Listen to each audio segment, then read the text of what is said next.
สักข้อหรือยังมีศีลสุขล้ำมีธรรมสุขใจวอนพี่น้องไทยช่วยกันใส่ใจจริงจังยุคสมัยสื่อออนไลน์ทั้งโทรโจมตีใจเราทุกทางมีศีลมีธรรมเคียงข้างชีวิตพบทางสุขใจ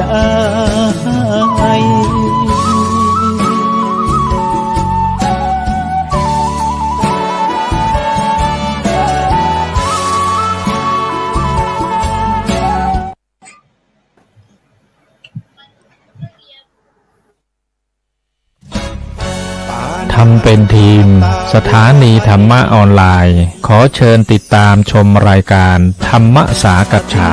สนทนาธรรมตามการ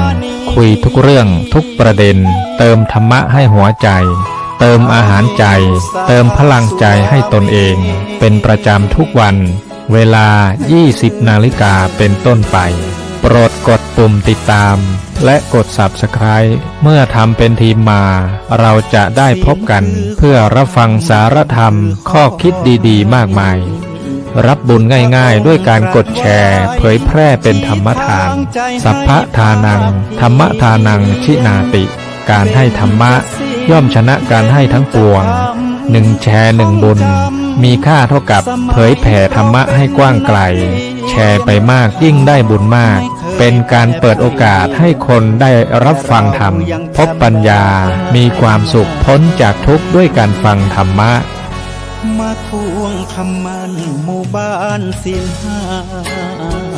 ถือเป็นพันธะ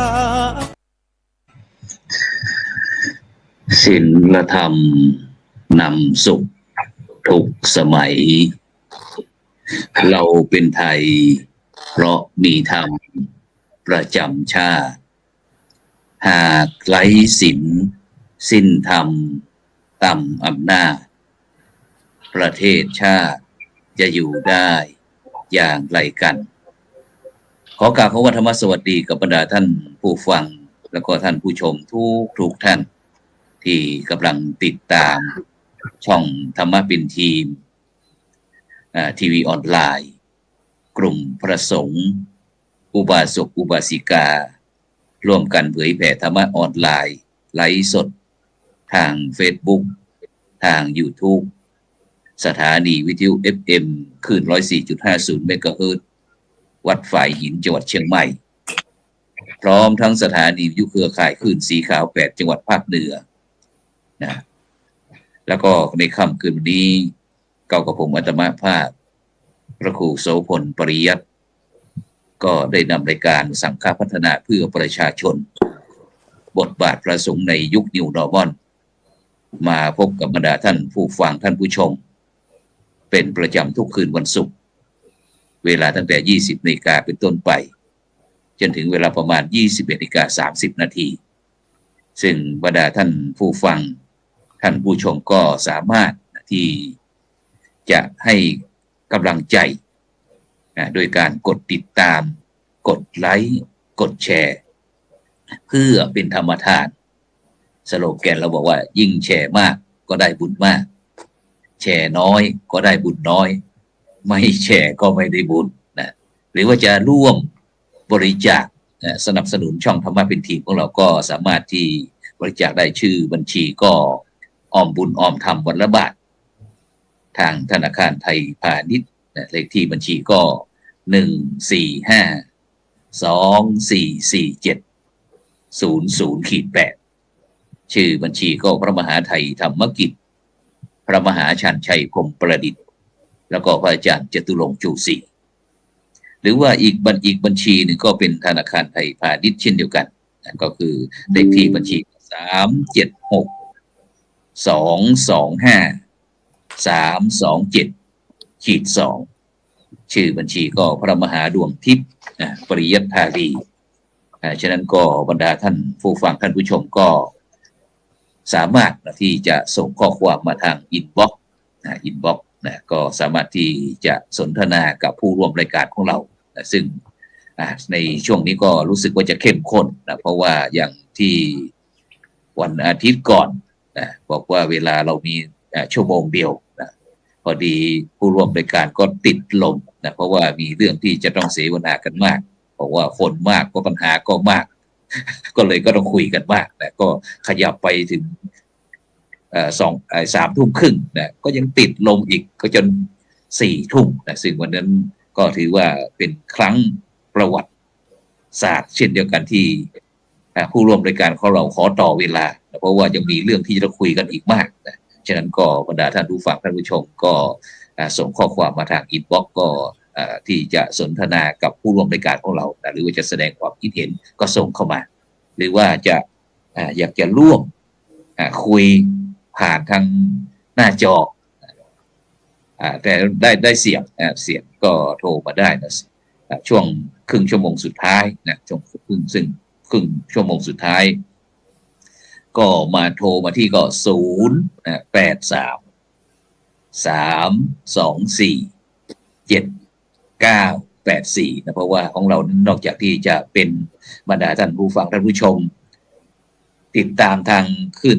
104.50 เมกะเฮิรตซ์นะ FM วัดฝ่ายหินจังหวัดเชียงใหม่พร้อมทั้งภาคีเครือข่ายก็อาจจะไม่ได้เห็นภาพนะได้ยินแต่เสียงนะก็สามารถที่จะโทรศัพท์เข้ามา083-324-7984นะซึ่งก็สามารถส่งข้อความมาทางอินบ็อกซ์แล้วก็โทรศัพท์เข้ามาแต่ก็ขอแจ้งประชาสัมพันธ์ที่ดังที่ช่องธรรมะเป็นทีมของเราได้ทำ MOU ตกลงกันระหว่างคลื่นสีขาวเราชาวประชา8 จังหวัดภาคเหนือเนี่ยบอกว่าทุกสัปดาห์แรกของเดือนนะทุกวันจะเป็นรายการเวลาของรายการ2 ชั่วโมงนะ2 ชั่วโมงนะฉะนั้นเฉพาะอาทิตย์แรกบรรดาท่านผู้ฟังท่านผู้ชมนะพวกอุ้ยที่ติดตามทางสถานีวิทยุ FM ทางภาคีเครือข่ายของเราก็ชอบที่จะอยากจะบอกว่าอยากจะโทรศัพท์เข้ามาร่วมด้วยนะซึ่งเราก็ไม่ลืมของเก่าแล้วก็ไม่เมาของใหม่นะทางทีวีที่ทั้งภาพทั้งเสียงทั้งตัวหนังสืออะไรต่างๆวิ่งตามเหมือนกับทีวี HD ทั่วไปนะฉะนั้นก็อีกหน่อยพวกเราก็คงจะได้ดูกันผ่านทางมือถือนะที่ท่านใดที่อยากจะเข้ากลุ่มไลน์นะซึ่งตอนนี้ทางผู้ดำเนินรายการเองก็ได้ส่งไปตามกลุ่มไลน์ต่างๆนะเป็นYouTube นะซึ่งก็สามารถดูสดๆได้เลยนะหรือว่าจะดูย้อนหลังนะเราก็พิมพ์เข้าไปนะทำเป็นทีมนะอยากจะดูรายการอะไรนะฉะนั้นก็นี่คือการวิวัฒนาการของยุคสมัยใหม่ยุค 5G นะฉะนั้นต้องขอบคุณอนุโมทนากับบรรดาท่านผู้ฟังท่านผู้ชมซึ่งโดยเฉพาะในวันนี้นะในวันนี้ก็ออกอากาศที่วัดพระสิงห์วรมหาวิหารอาคารพระธรรมสิทธาจารย์5 ชั้นนะวัดพระสิงห์เพิ่งเดินทางกลับมาจากอำเภอเวียงแหงนะติดตามงานนะซึ่งเดี๋ยวเราก็จะคุยกันฉะนั้นเพื่อไม่เป็นการเสียเวลานะเราไปพบกับผู้ร่วมรายการของเราท่านแรกเลยไปที่ท่านอาจารย์พระครูสุมน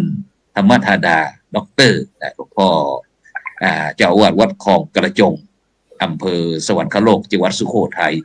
นมัสการครับอาจารย์พระครูครับผมขอกราบสวัสดีครูบาอาจารย์ทุกรูปทุกองค์นะครับแล้วก็ขอเจริญพรญาติโยมที่กำลังรับชมรับฟังที่กำลังถ่ายทอดนี่ก็ทุกท่านก็แล้วกันก็เจริญพรครับผมครับกราบขอบคุณครับไปที่รูปที่2เลยครับไปที่ท่านอาจารย์พระครูสมุวิเชียรนะครับคุณธรรมโมนะครับจากวัดเจดีย์แม่ครัวอำเภอสันทรายจังหวัดเชียงใหม่นะครับประธานเครือข่ายพระสงฆ์นักพัฒนาภาคเหนือนะครับประธานกองบุญนะครับสวัสดิการสังฆะเพื่อสังคมนะครับประธานโครงการบวชสร้างสุขภาคเหนือล้านนานมัสการครับอาจารย์ครับผมเปิดเสียงได้เลยครับเปิดเสียงด้วยครับเปิดไมค์นิดหนึ่งขอสมาธิครับเอาไว้ฝากบาอาจารย์นะกุศลพระองค์ที่อยู่ในรายการก็ดีนอกรายการก็ดีนะครับแล้วก็เจริญพรญาติโยมนะที่ติดตามรับฟังนะครับผมพระครูสมุวิเชียรเนาะ ก็คือตู้ลุงวิเชียรนะครับในเครือข่ายทำงานนี้ก็จะรู้จักตู้ลุงห้องพระครูนี่ไปบ่ค่อยรู้จักครับผมสวัสดีครับ ครับสาธุครับไปที่รูปที่3เลยครับ ตอนนี้เราเข้าไปรูปที่การ3รูปนะครับ ไปที่ท่านอาจารย์พระครูอนุกุลนันทคุณนะครับ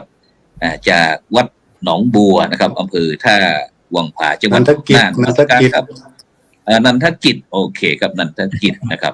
สาธุครับผม ครับขอโอกาสครูบาอาจารย์ทุกรูปครับก็ดีใจเนาะที่ได้มาพบปะออกรายการครับเจ้าหมูเปิ้ลเนาะ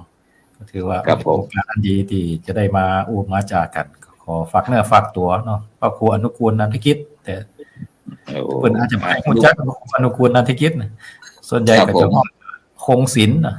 พระคงศิลป์พระอาจารย์คงศิลป์อาจารย์คงศิลป์ครับผมครับเป็นอย่างไรบ้างครับท่านอาจารย์พระครูคงศิลป์ครับที่ตอนนี้บรรยากาศที่จังหวัดน่านครับตอนนี้ที่อำเภอท่าวังผาเพราะว่าวันก่อนนะครับที่จังหวัดเชียงใหม่นะครับฝนตกนะครับฝนตกแล้วก็วันนี้ทั้งทะเลหมอกเต็มไปหมดครับเพิ่งลงจากเวียงแหงมาเข้ามาในเมืองเชียงใหม่ก็หนาวครับตอนนี้ครับที่จังหวัดน่านเป็นยังไงบ้างครับบรรยากาศที่วัดหนองบัวบรรยากาศก็กำลังฝนหยุดตกไปเมื่อกี้นี่เองนะฝนคงจะมาจากเชียงใหม่แล้วมั้งนะคงมาตกที่น่านจนเย็นครับผมโอ้พรุ่งนี้คงจะอากาศเย็นแล้วนะครับผมแล้วแม่น้ำน่านนี่แห้งยังครับตอนนี้เนี่ยไอ้ไกลขึ้นหรือยังตอนนี้อาหารรสเด็ดกำลังเก็บกันอยู่เลยนะตอนนี้นะไก่เขียวชอุ่มเต็มน้ำน่านแล้วนะชาวบ้านเจ้าจอมก็เก็บมาทำแกงกันมาสมวักนะแต่ก็มาแน่นะฝนตกหลายรอบนี่ไกลละเหมือนกันนะครับเพราะว่าปีนี้รู้สึกว่าเห็นทางรัฐบาลนะครับรัฐบาลเขาก็ได้มาส่งเสริมนะครับโดยเฉพาะเกี่ยวกับเรื่อง PM 2.5 นะครับโดยเฉพาะหมอกควันอะไรต่างๆครับที่เมืองน่านของเราก็รู้สึกว่าเมื่อก่อนนี้ก็ติดอันดับ เพราะว่าทำการเกษตรเยอะนะครับตลุงวิเชียรไปบอกว่าโอ้โหนี่นะครับถ้าไปทางแถวบ่อเกลือนะครับอะไรต่างๆเนี่ยรถวิ่งสันเขาเนี่ยโอ้โหหวัดเสียวครับเดี๋ยวนี้เป็นยังไงบ้างครับตอนนี้เป็นแบบที่ผมพูดหรือเปล่าตอนนี้ยังอากาศดีอยู่ครับ เพราะว่ากำลังอะไรเริ่มต้นเนาะฤดูหนาวอยู่นะอาจจะเป็นมีนาเมษานี่ก็ไม่แน่เหมือนกันครับมีนาเมษานี่ก็โอ้โหน่าดูอยู่เหมือนกันครับโอ้ฉะนั้นก็ถือว่าน่าท่องเที่ยวนะครับตอนนี้การท่องเที่ยวเป็นยังไงบ้างทางจังหวัดน่านของเราตอนนี้ก็ถือว่าคึกคักนะมีสนคึกคักยังไงถือว่าคึกคักมีอะไรที่น่าสนใจเขาถึงไปคึกคักเสียเหลือเกิน ถือว่าเหมือนกับเป็นเมืองที่คนกำลังเริ่มสนใจของกับวัฒนธรรมประเพณีอะไรต่างๆเนี่ยเกี่ยวกับวิวทิวทัศน์บรรยากาศเนี่ยเหมือนกับว่าบริสุทธิ์อยู่เนี่ยก็มาดูธรรมชาติเนาะก็ธรรมชาติยังสมบูรณ์อยู่อีกเนี่ยธรรมชาติยังสมบูรณ์แล้วก็มาดูแล้วมันยังไม่ได้มีการตกแต่งอะไรมากแต่ก็เริ่มแล้วนะอย่างเช่นแถวทางสุขมีการอะไรโชว์ที่เป็นข่าวมือฮากันอยู่ที่ว่าไปก๊อปปี้บาหลีมาตั้งเนี่ยประตูสวรรค์อะไรประมาณนั้นอยู่ แต่ก็ถือว่าเป็นสิ่งที่สร้างความสนใจให้คนตื่นเต้นมาเที่ยวที่น่านไม่ว่าจะเป็นเหมือนกับบรรยากาศเหมือนสวิตเซอร์แลนด์เนี่ยที่บ่อเกลือใช่ไหมที่สปันหรือไม่ก็แถวทางอำเภอปัวอำเภอเชียงกานประมาณนั้นก็มีหลายที่ท่องเที่ยวแล้วก็ที่สำคัญที่สุดก็คือเที่ยวทะลุไปข้ามชายแดนลาวไปเวียงจันทน์ตอนนี้เปิดให้ผ่านแดนตามปกติแล้วใช่ไหมครับปกติตามปกตินะแล้วถ้าสมมุติว่าถ้ามีคนสนใจจะไปล่ะพระอาจารย์คงศิลป์สามารถที่จะเป็นไกด์นำเที่ยวได้ไหมเนี่ย เปิด ในจังหวัด เป็นทัวร์ได้ไหมเนี่ยได้พอได้ หรือว่าต้องไปที่ท่านอาจารย์สมคิด สุจินต์นันทกิจ อาจารย์สมคิดเนี่ยไปบ่อย มีสหายอยู่แถว เหรอ ฝั่งโน้น ข้ามเขตบ่อยนี่ชักสงสัยซะแล้วเนี่ยอาจารย์พระครูสมคิดสุจินต์นันทกิจ วัดโป่งคำนี่ไปบ่อย หลวงพ่อพระครูอาจารย์สมคิดเนี่ยอยู่อำเภออะไรนะอำเภอสันติสุขอ๋อเป็นที่อยู่ที่สันติสุขวัดม่วงวัดโป่งคำวัดโป่งคำโอ้โหชื่อเสียงดังมากครับงั้นโอเคครับผมกราบขอบคุณครับไปที่อาจารย์พระครูตุลุงวิเชียรก็แล้วกันครับดร.คุณธรรมโมครับผมเป็นยังไงบ้างครับเชียงใหม่เมื่อกี้เห็นคุยกันนอกรอบกับท่านอาจารย์พระครูสุมนบอกว่าโอ้โหได้ไงเนี่ยเชียงใหม่เนี่ยบรรยากาศเป็นไงบ้างครับตอนนี้การท่องเที่ยวเชียงใหม่เพราะว่าเพิ่งเห็นได้ยินข่าวว่าศาลสั่งให้ต้องควบคุม PM 2.5 เชียงใหม่เป็นยังไงมันเป็นเรื่องปกตินะเชียงใหม่นี่มันติดอันดับโลกแล้วครับอุ้ยปกติเลยเหรอแต่ถ้าพูดถึงระยะนี้ก็ไม่ค่อยหนักเท่าไหร่ครับเพราะว่ามันเกี่ยวกับอาจจะอากาศเป็นเย็นด้วยเนาะแล้วก็อีกส่วนหนึ่งก็คือมันมีฝนโปรยปลายหน่อยๆครับมันจะไม่หนักอย่างตอนเย็นที่นี่ก็มีนะครับมีแต่มันไม่ตกหนักนะมันโปรยปลายมาแบบเนี่ยคล้ายๆบ้านเราก็ตกแบบสุยๆประมาณนั้นนะจะหล่นบอกปอหล่นจะตกปอลกนะครับตกสุยนะเดี๋ยวต้องให้อาจารย์พระครูสุมนมาแปลด้วยสุยมันคืออะไรเพราะว่าผู้ติดตามรายการเรามีหลายระดับนะอาจารย์พระครูต้องถ้าสมมุติว่าถ้าคำย้อนไปสัก50 ปีเนี่ยอาจารย์ต้องหน้าที่เป็นผู้แปลบรรยายด้วยคำว่าสุยมันตกยังไงพื้นที่เชียงใหม่นี่ในแต่ละพื้นที่นะครับคือมันกว้างเนาะแล้วก็ภูมิประเทศมันก็แตกต่างกันด้วยบางทีก็เป็นพื้นราบบางทีก็เป็นภูเขาเป็นอะไรนะฮะเพราะฉะนั้นเนี่ยอากาศจะอุณหภูมิก็ดีเนาะเรื่องค่าของฝุ่น PM ก็ดีมันจะไม่เหมือนกันเราจะว่าอย่างใดอย่างหนึ่งมันไม่ได้ฮะในแต่ละท้องถิ่นมันจะต่างกันอย่างที่วัดผมในระยะที่ดูมานะครับคือพอดีที่กุฏิผมจะมีเครื่องวัดอากาศอยู่เนาะเพราะมันจะส่งข้อมูลลิงก์ไปถึงส่วนกลางก็ไม่มีครับไม่เกิน50ก็ถือว่าปกตินะแล้วก็จะไม่ค่อยมีปัญหาถ้าพูดถึงที่นี่นะถ้าอย่างช่วงนี้วันนี้ก็อากาศมันไม่มีแดดมันเย็นมันก็ไม่มีแดดวันนี้นะฮะก็จะนี้หน่อยก็ทำให้อากาศมันเย็นๆหน่อยนะฮะครับหนาวอยู่แต่เนาะหนาวแต่ไม่เหน็ดครับฉะนั้นก็มันพูดยากเนาะจะว่ายังไงมันหนาวที่เราหนาวบางที่อื่นเขาไม่หนาวอย่างเงี้ยที่เราร้อนอย่างเงี้ยแต่ที่อย่างบนดอยสุเทพติดลบนี่เป็นต้นครับถ้าพูดถึงเรื่องของบทบาทหน้าที่นะที่ผมรับผิดชอบอยู่ต่อเนื่องมาก็คือการเดิมก็เป็นเหมือนเป็นกองงานเลขาไปศูนย์ประสานงานนะครับของประสานงานอะไรภาคเหนืออ๋อโอเคครับเดี๋ยวไปที่อาจารย์พระครูสุมนนิดนึงอาจารย์พระครูสุมนบรรยายบรรยากาศที่สุโขทัยหน่อยดิสวรรคโลกเป็นไงบ้างเรายังจุดต่อข้าวอีกไม่เล่าเนี่ยติดจุดฟางเอาปุ๋ยไม่ใช่ที่เขาจุดฟางข้าวไว้ที่เขาจุดฟางข้าวมันไม่ใช่ว่าเป็นปุ๋ยมันยังไงเขาต้องการตีเทือกเร็วไงคือให้มันย่อยสลายโดยธรรมชาติเนี่ยมันไม่ทันการก็เลยต้องจุดเพราะว่าถ้าไม่จุดปุ๊บมันต้องเอาไปทิ้งที่อื่นไงเพราะว่ามันจะหนุนได้ตัวระแวงไงมันจะเป็นระแวงมันจะตีดินไม่ลงไงโอ้ครับซื้อเครื่องอัดฟางมาดีไหมแล้วเครื่องอัดฟางเป็นก้อนละก้อนถึง25 บาทเราก็มีอัดฟางแต่มันไม่ทันแต่มันก็ไม่ทันที่เรียกว่าบางคนเขาใจร้อนไงเพราะว่ามันจริงสุโขทัยน่าจะเย็นที่สุดแล้วนะเนี่ยบรรดาใจนี่นะมันคือเวลาเนี่ยอาจารย์มันจะทำนาปีละ4 ครั้งอยู่แล้วโอ้4 ครั้งเลยเหรอ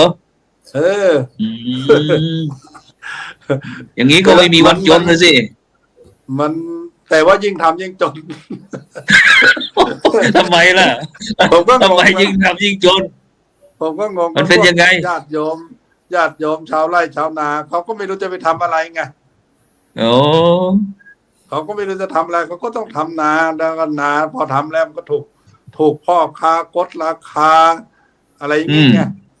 โหพ่อค้าทำไมใจดำจัง ปุ๋ยก็แพงไอ้ปัจจัยการผลิตต่าง ๆ นะ มันก็แพงหมดไงแต่ว่าเขาต้องทำอ้อยทำข้าวเนี่ย เพราะว่ามันสามารถไปกู้เงินมากินก่อนได้ไงอาจารย์ เหรอขนาดนั้นเชียวโอ้ทำไมเส้นใหญ่จัง เอ้าก็เขาเรียกว่าก็ยิ่งถ้าเกิดเป็นอ้อยเป็นอะไรเขาเรียกเกษตรพันธสัญญาไง อืม แบบเราจะต้องมีโควต้าพวกยาสูบอะไรพวกเนี้ยนะเราจะต้องมีโควต้าแล้วก็ ครับ พอโควต้าปุ๊บเขาก็จะให้เรากู้เงินเลย ครับ กู้เงินเท่านั้นเท่านี้เป็นวงเงินไงแล้วก็เอาของเข้ามาอะไรเข้ามา แล้วมันก็จะเหลือกินเหลือใช้บ้างในเงินกู้อะพอถึงฤดูกาลเก็บเกี่ยวแล้วก็ต้องเอาข้าวของผลผลิตเนี่ยไปให้เขาส่วนจะคุ้มค่าก็ที่ไปเอาเงินเข้ามาหรือเปล่าก็ไม่รู้นะอันนี้มันก็จะต้องเขาเรียกว่า ครับนิมนต์ครับ เขาก็เรียกว่ามัน ต่อเลยครับ แบบว่ามันเป็นวัฏจักรเนี่ยเป็นวัฏจักร ไปเอา แล้วมัน ถ้าเกิดไปเอาเงินถ้าไปเอาเงิน มันมีดอกไหมเนาะมีดอกไหม ถ้าไปเอาเงินในทุนไม่ได้เขาก็ต้องไปเอาเงินธนาคาร มันก็ต้องมีดอกคือเป็นวันปกติธรรมดา ใครก็คงไม่ให้ยืมฟรี โอ้มันมีแบบที่ไอ้หมายเขาว่ามีแบบว่าไปเก็บกู้แบบหมวกกันน็อกไหมแล้วครับในที่เขาเรียกว่าเห็นเขาว่านอกระบบอะไรนั่นน่ะ ๆไอ้นอกระบบเนี่ยมันก็มีเป็นบางเจ้าบางรายที่ต้องการเงินหมุนรายวัน เวลาเขามาเก็บ ไม่มีเงินให้เขาก็ใช้ระบบหนีไงหนีเข้าป่าบ้างหนีเข้าสวนบ้างหรือว่าหนีไปที่อื่น ครับ มันก็มีอย่างเงี้ยผมก็เคยเจอเดี๋ยวนี้มันไม่มีเขาไม่เรียกหมวกกันน็อกแล้วนะมันไม่มีแล้วไง อะไรแล้วรถฮุงเกาะวะ มันเป็นรถปิกอัพมาเลยเดี๋ยวนี้มันไม่มีมอเตอร์ไซค์หมวกกันน็อกมันเป็นปิกอัพมา โอ้ พัฒนาไปแล้วจ้า ครับอ๋อพัฒนาไปแล้วนะครับ แล้วบรรยากาศการท่องเที่ยวครับที่สุโขทัยของเราเป็นไงบ้างครับ เพราะว่าเป็นเมืองแห่งการท่องเที่ยวครับผมว่ามัน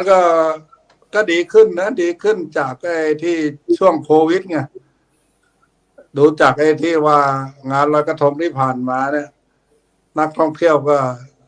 เยอะขึ้นนะแล้วก็กิจกรรมต่างๆก็พอไปได้ แต่ว่าการท่องเที่ยวจริงๆเนี่ยที่จะเป็นเม็ดเงินเข้าสู่ชาวบ้านเนี่ยมันไม่ใช่ทั้งหมดไงมันก็เป็นคนกลุ่มนึงอะไรเงี้ยแต่เขาก็เชิดชูการท่องเที่ยวแต่ถามว่าคนที่จะไปอยู่ระบบการท่องเที่ยวเนี่ยมันจะสักกี่เปอร์เซ็นต์ครับไม่ต้องอย่างช่างน่านเนี่ยดังน่านเนี่ยผมก็อย่างน่านเนี่ยนะอย่างเมืองน่านเนี่ยก็จะเน้นเรื่องการท่องเที่ยวแต่ถามว่าเม็ดเงินเนี่ยมันถึงชาวบ้านจริงไหมก็คุยกันได้ไงแล้วมันจะคนที่จะได้รับผลประโยชน์จากการท่องเที่ยวส่วนมากจะเป็นพวกในคนในเมืองคนบ้านนอกไม่ได้นะอะไรมากเท่าไหร่ที่เขาบอกว่าคนมาเที่ยว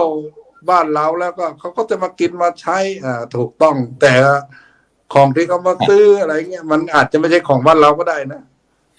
เขาก็ซื้อจากต่างถิ่นอะไรเงี้ยมันก็มีมีหลายประเภทครับผม ครับแล้วที่ไอยอดฮิตสถานที่ท่องเที่ยวของสุโขทัยที่ตรงไหนบ้างแล้วคุยให้ฟังหน่อยที่เผื่อที่บรรดาท่านผู้ฟังท่านผู้ชมอยากจะไปเที่ยวแล้วสุโขทัยมีที่แหล่งท่องเที่ยวสุโขทัยเนี่ยมันก็เป็นสถานที่ท่องเที่ยวมีหลายประเภทเนาะถ้าเกิดว่าจะเที่ยวแบบวินเทจมันก็คือเที่ยวพวกเมืองเก่าอะไรเงี้ยก็พวกพิพิธภัณฑ์อะไรมันก็มีไง จะชอบศึกษาเชิงประวัติศาสตร์วัฒนธรรมนะมันก็มี หรือว่าจะชอบใส่แอดเวนเจอร์เที่ยวป่าเที่ยวเขาเที่ยวน้ำตกเนี่ยมันก็มีหรือจะเที่ยวแบบสายมูสายมูชวนอาจารย์ลุงเชียนด้วยพ่นน้ำหมากกากเสลดเลยเมื่อกี้ลดน้ำมนต์อะไรเงี้ยมันก็พอมีเหรอโอ้ยทำไมหลากหลายอย่างเขาเนี่ยมันก็ต้องมีให้เขามีทางเลือกหลายๆอาจารย์สุดแท้แต่เขาจะเลือกแบบไหนอะไรไปเงี้ยหรือว่าจะไปมองในมุมไหนมันมีให้เลือกเยอะครับซึ่งตอนนี้ท่านอาจารย์ครับท่านพระครูสุพัฒน์สันติคุณนะครับที่วัดดอยท่าเสาก็คงจะพยายามเข้ามาไม่รู้ว่าท่านอาจารย์ตุลุงวิเชียรได้ส่งวิธีการใช้สตรีมยาร์ดเราให้ไหมเพราะว่าท่านอาจารย์พระครูสุพัฒน์สันติคุณนี่พยายามเข้ามา2 รอบละเพราะว่ายังติดเชื่อมต่ออุปกรณ์ไม่ได้ครับผมต้องส่งนะครับที่วิธีการใช้สตรีมยาร์ดนะครับเพราะว่าถ้าเราไปกดตรงที่ลิงก์นั้นมันจะไปเข้าไม่ได้นะครับถ้าเป็นAndroid ทั่วไปก็เข้าที่ Google Chrome นะครับถ้าเป็นอะไรเขาเรียกอะไรนะอาจารย์พระครูดร.ที่ใช้อะไรนะที่ iOS ที่เป็นรูปแบบ Apple อะไรนี้น่ะอะไรที่มันแข็งๆเข้าซาฟารีเด้อบอกครับผมเข้าซาฟารีครับตรงนั้นนะครับครับฉะนั้นต้องขอบคุณนะครับอนุโมทนากับทุกท่านนะครับที่กำลังติดตามช่องรายการธรรมะเป็นทีมนะครับทีวีออนไลน์กลุ่มพระสงฆ์อุบาสกอุบาสิกานะครับร่วมกันเผยแผ่ธรรมะออนไลน์นะครับซึ่งวันนี้ตอนนี้ก็พาทั้ง3 รูปนะครับซึ่งก็มีตุลุงวิเชียรนะครับดร.คุณธรรมโมครับจากวัดเจดีย์แม่ครัวนะครับท่านหลวงพ่อพระครูสุมนธรรมธาดานะครับดร.จากวัดคลองกระจงนะครับอำเภอสวรรคโลกจังหวัดสุโขทัยนะครับแล้วก็อาจารย์พระครูอนุกุลนันทกิจอาจารย์คงศิลป์นะครับจากวัดหนองบัวนะครับอำเภอท่าวังผาจังหวัดน่านนะครับซึ่งวันนี้ความจริงเราก็ตั้งเป้าไว้เหมือนกันนะครับเพราะว่าเมื่อไม่กี่วันก่อนนะครับเราได้มีโอกาสนะครับไปที่จังหวัดน่านนะครับซึ่งก็ไปงานหนึ่งนะครับซึ่งก็เดี๋ยวก็จะคุยให้ตุลุงวิเชียรนะครับตุลุงวิเชียรนั้นได้พูดได้คุยนิดหนึ่งครับว่าเราไปมีกิจกรรมทำอะไรนะครับที่เมืองน่านวันนั้นนะครับฉะนั้นเดี๋ยวแป๊บนึงครับเดี๋ยวนำเสนอแป๊บหนึ่งวันนี้เรามีทั้งภาพทั้งเสียงนะครับทั้งภาพทั้งเสียงให้ดูด้วยนะครับวันนี้ฉะนั้นก็ต้องแสดงความเสียใจกับบรรดาท่านผู้ฟังท่านผู้ชมที่ติดตามทาง FM นะครับแต่เรามีภาพด้วยนะครับตุลุงวิเชียรครับวันนั้นเราไปจังหวัดน่านไปทำอะไรกันที่ไหนเมื่อไหร่ทำอะไรครับผมไปทำอะไรไปจัดงานมหกรรมครับจัดงานมหกรรมในที่นี้ก็คือไปรวมกลุ่มกันจัดจะมีทั้งพระธีรานุปถากโครงการวัดปอดบุรีธรรมนูญสุขภาพพระสงฆ์นะครับแต่ธรรมนูญนี้คือธรรมนูญพระสงฆ์แห่งชาติเนี่ยเราก็มีอยู่แล้วเนาะแต่ว่าของภาคเหนือล้านนาครับเราก็ได้ทำกันเป็นอีกต่างหากก็คือเราเอาจากอันเดิมนั่นแหละเพียงแต่ว่าเราอาจจะมีบทที่มีการเพิ่มเติมเนื้อหาให้นิยามความหมายอะไรต่างๆเนี่ยเนาะเพิ่มขึ้นเพื่อให้มันสอดคล้องกับสถานการณ์ในพื้นที่แล้วก็บริบทของวัฒนธรรมท้องถิ่นเนาะก็มีการทำขึ้นมาแล้วก็นำเสนอในเรื่องนี้เข้าไปก็เหมือนกับว่าเป็นการมีการบันทึกความร่วมมือในการของการจะร่วมกันขยับขับเคลื่อนด้วยฮะขยับขับเคลื่อนธรรมนูญสุขภาพพระสงฆ์ล้านนานี่นะฮะอันนี้ก็เป็นหนึ่งแล้วก็กิจกรรมอีกส่วนหนึ่งโดยเฉพาะเกี่ยวกับเรื่อง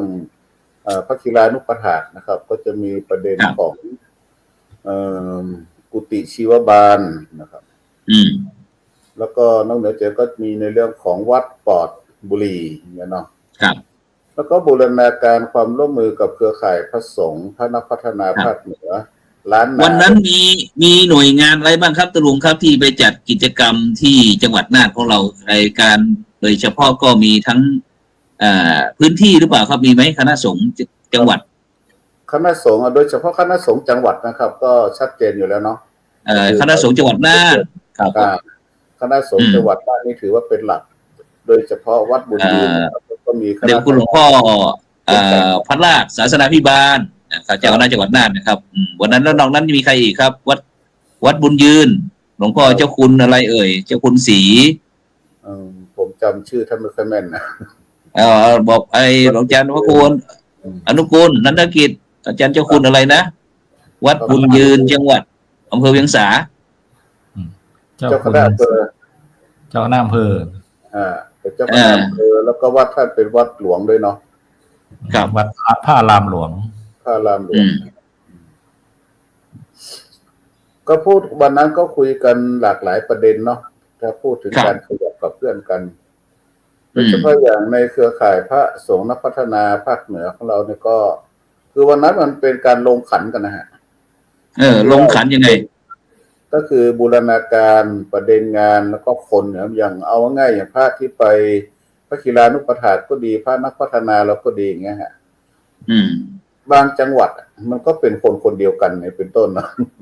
ครับจังหวัดก็เป็นคนเดียวกันเนี่ยเป็นทั้งพระกีฬานุปถาเป็นสมาชิกของเครือข่ายพระนักพัฒนาภาคเหนือของเราด้วยอย่างเงี้ยฮะแล้วก็คนนี่ก็คืออย่างมันมีหน่วยงานกลุ่มองค์กรต่างๆเข้ามาค่อนข้างเยอะเนาะวันนั้นที่ไปร่วมสัมมนาหรือว่าพบปะกันมีหน่วยงานอะไรบ้างครับที่ไปร่วมกิจกรรมของเราที่วัดบุญยืนจังหวัดน่านครับผมอำเภอเวียงสาจังหวัดน่านวันนั้นมันจะมีวัฒนธรรมมีสำนักพุทธถ้าพูดถึงเวทีเสวนาแล้วมีสสอย่างเงี้ยฮะครับมีเขตเขาเรียกเขตอนามัยกรมอนามัยเนาะกรมอนามัยครับกรมอนามัยแล้วก็มีอะไรมันมีหลายๆภาคส่วนฮะที่เข้าไปแต่ที่ไปแล้วไม่ได้ขึ้นเวทีก็มีหลายภาคส่วนก็เอาตามที่ว่าเราจะนี้กันวันนั้นแล้วก็พระกีฬานุปถาเห็นไหม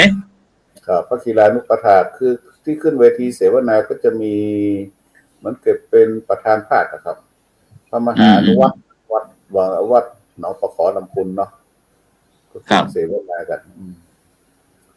ก็ไปจัดบูธนิทรรศการจัดแสดงจำหน่ายผลิตภัณฑ์อะไรต่างๆทั้งผลงานการขยับขับเคลื่อนงานของแต่ละจังหวัดเนี่ยเนาะครับแล้วก็ไปโชว์ผลงานกันว่างั้นเนาะมีอะไรหลายอย่างครับโดยเฉพาะก็คือการเสวนาการแลกเปลี่ยนเรียนรู้กันนะครับงานประเด็นต่างๆไม่ว่าจะเป็นเรื่องของอย่างภาคของในส่วนของผมมันก็จะเป็นเรื่องของงานบวชสร้างสุขอย่างเงี้ยครับใช่ครับเมื่อกี้ผมได้ยินบอกว่าตุลุงในฐานะที่ประธานนะครับประธานโครงการบวชสร้างสุขนะครับทุกวันนี้มันบวชแล้วไม่มีความสุขหรือไงครับทำไมถึงต้องมีโครงการบวชสร้างสุขมีวัตถุประสงค์ยังไงครับคุยให้ฟังหน่อยภาคเหนือของเรานี่อาจจะไม่รุนแรงคือเราโหนกระแสของภาคอื่นนะโดยเฉพาะภาคอีสานภาคใต้ภาคกลางน่ะที่เขาจะมีการจัดงานบวชที่อลังการเนาะต้องเลี้ยงโต๊ะจีนมีดนตรีมหรสพมีเครื่องแห่นาคมีอะไรประมาณนี้แหละก็โดยรวมคือแน่ๆนี่คือมันมีค่าใช้จ่ายสูงคนที่ไม่มีตังค์ไม่มีเงินเนี่ยเขาก็จะไม่กล้าบวชลูกบวชหลานถ้าจะบวชให้ได้ก็ต้องไปหยิบยืมเงินคนอื่นเข้ามาอย่างเงี้ยเนาะเพราะมันใช้ทุนค่อนข้างสูงถ้าว่าไม่ทำถ้าจะทำแบบเรียบง่ายนะมักจะถูกด้อยค่าว่าเป็นคนจนไม่มีน้ำใจอะไรประมาณนั้นนะมันก็เลยกลายเป็นการปิดกั้นคนส่วนหนึ่งที่ไม่สามารถจะเข้ามาบวชได้อย่างเงี้ยครับแล้วอีกส่วนหนึ่งที่สำคัญนี่ก็คือมันจะมีโดยรวมแล้วคือมีอบายมุขเนาะเข้าไปเกี่ยวข้องโดยเฉพาะการเลี้ยงเหล้าเลี้ยงยาการบันเทิงโดยเฉพาะการแห่นาคนะครับวันของเราจะได้ยินข่าวค่อนข้างจะบ่อยเนาะการทะเลาะตีรันฟันแทงกันอย่างเงี้ยฮะแล้วบรรยากาศบวชสร้างสุขของจังหวัดเชียงใหม่ครับเป็นยังไงบ้างครับที่จังหวัดเชียงใหม่อาจารย์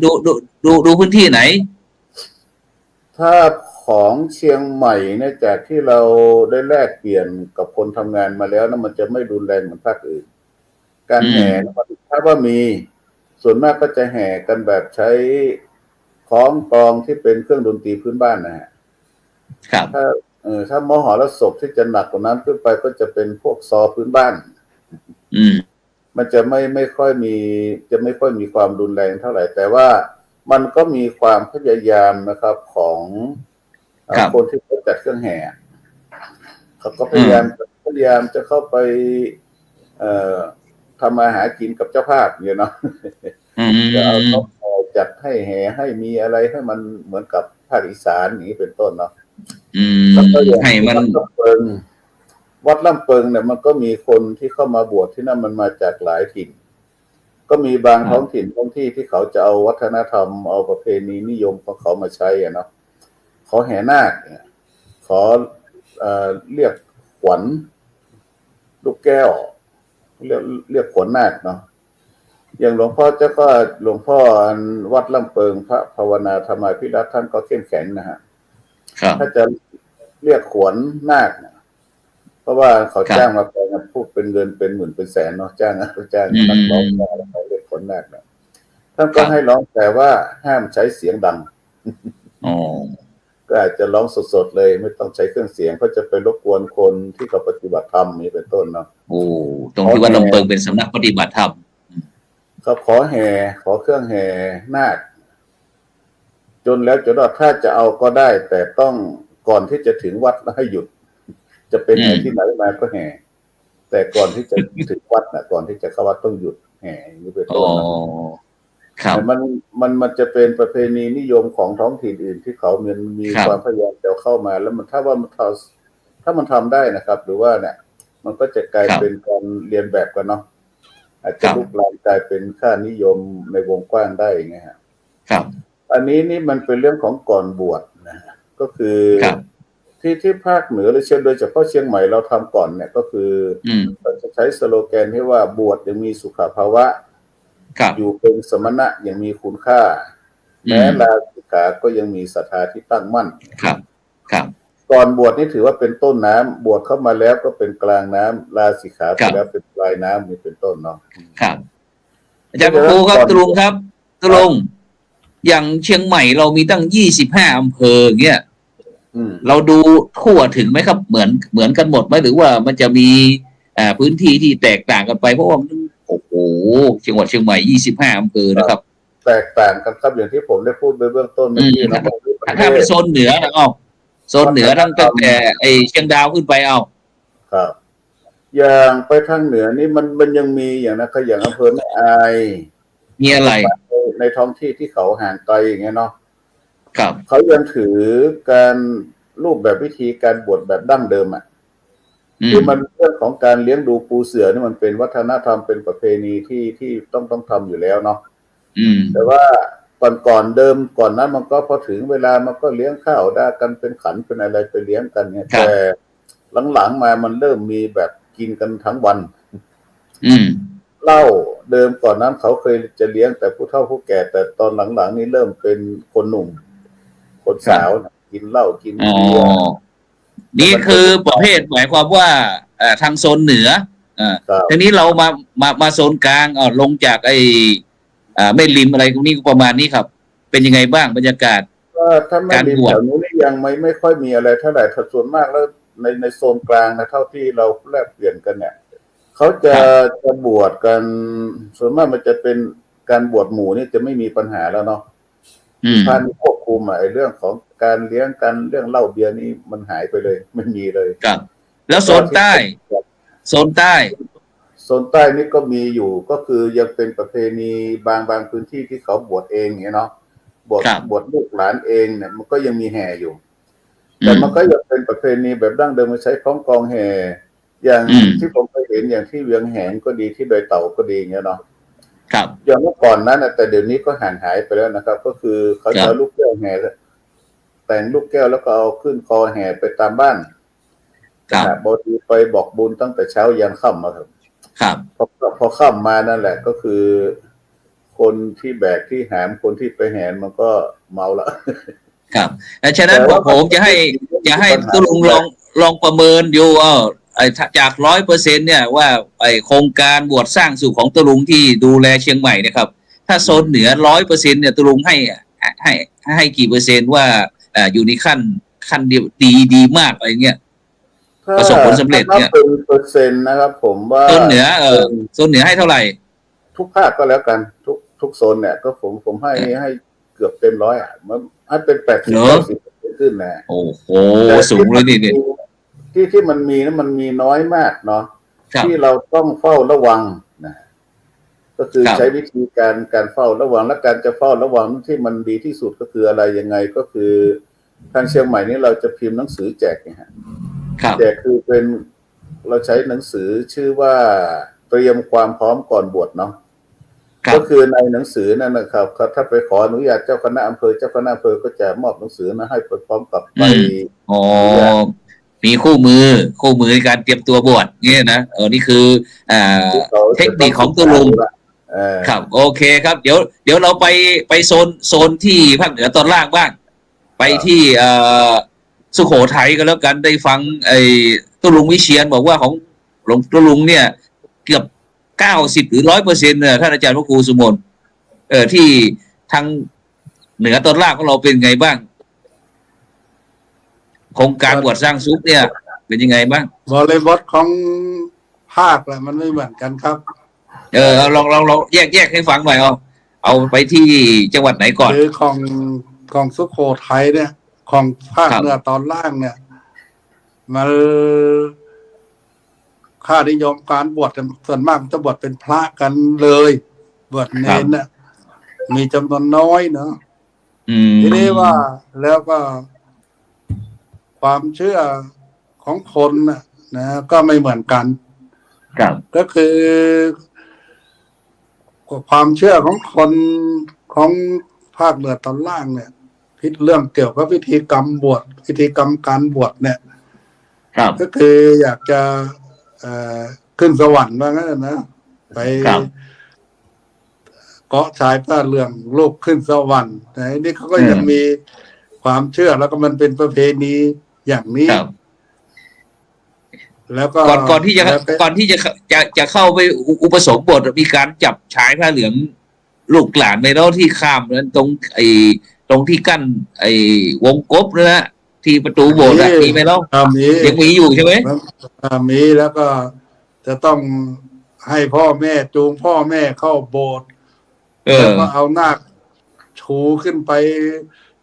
ตีเท่านั้นนี้ตัวอะไรวงกบของประตูข้างบนนะเพดานประตูนะครับมันก็มีอย่างนั้นแต่ตรงนั้นมันไม่ใช่เรื่องสำคัญนะอาจารย์ครับเรื่องสำคัญก็คือว่าการบวชเนี่ยมันมีมานานแล้วมันก็เจือปนไปด้วยไปปนเปื้อนด้วยอบายมุขด้วยน้ำเมาอะไรอย่างเงี้ยมันก็ถือโอกาสเรื่องของการบวชเนี่ยมาเป็นงานบวชเนี่ยมากินเหล้าเมายากัน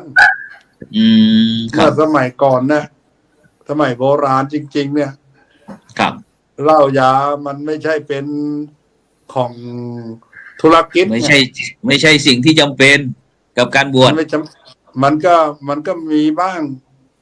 สักเผาคือสุโขทัยเนี่ยหรือว่าทางเหนือตอนล่างก็เป็นเหมือนคนไทยทั่วไปก็คือชอบสนุกสนานเนาะแล้วพอชอบสนุกสนานปุ๊บเนี่ยในนั้นน่ะในพิธีกรรมนั้นน่ะมันก็จะต้องมีเหล้ามีเหล้าแล้วเหล้าในสมัยโบราณเนี่ยเขาก็ทำกันเองจ้าครับผมทำกันเองแล้วก็แต่ในปัจจุบันเนี่ยมันเป็นเหล้ามันกลายเป็นสมทานเป็นพาณิชย์ไงมีการซื้อขายด้วยกันได้ง่ายไง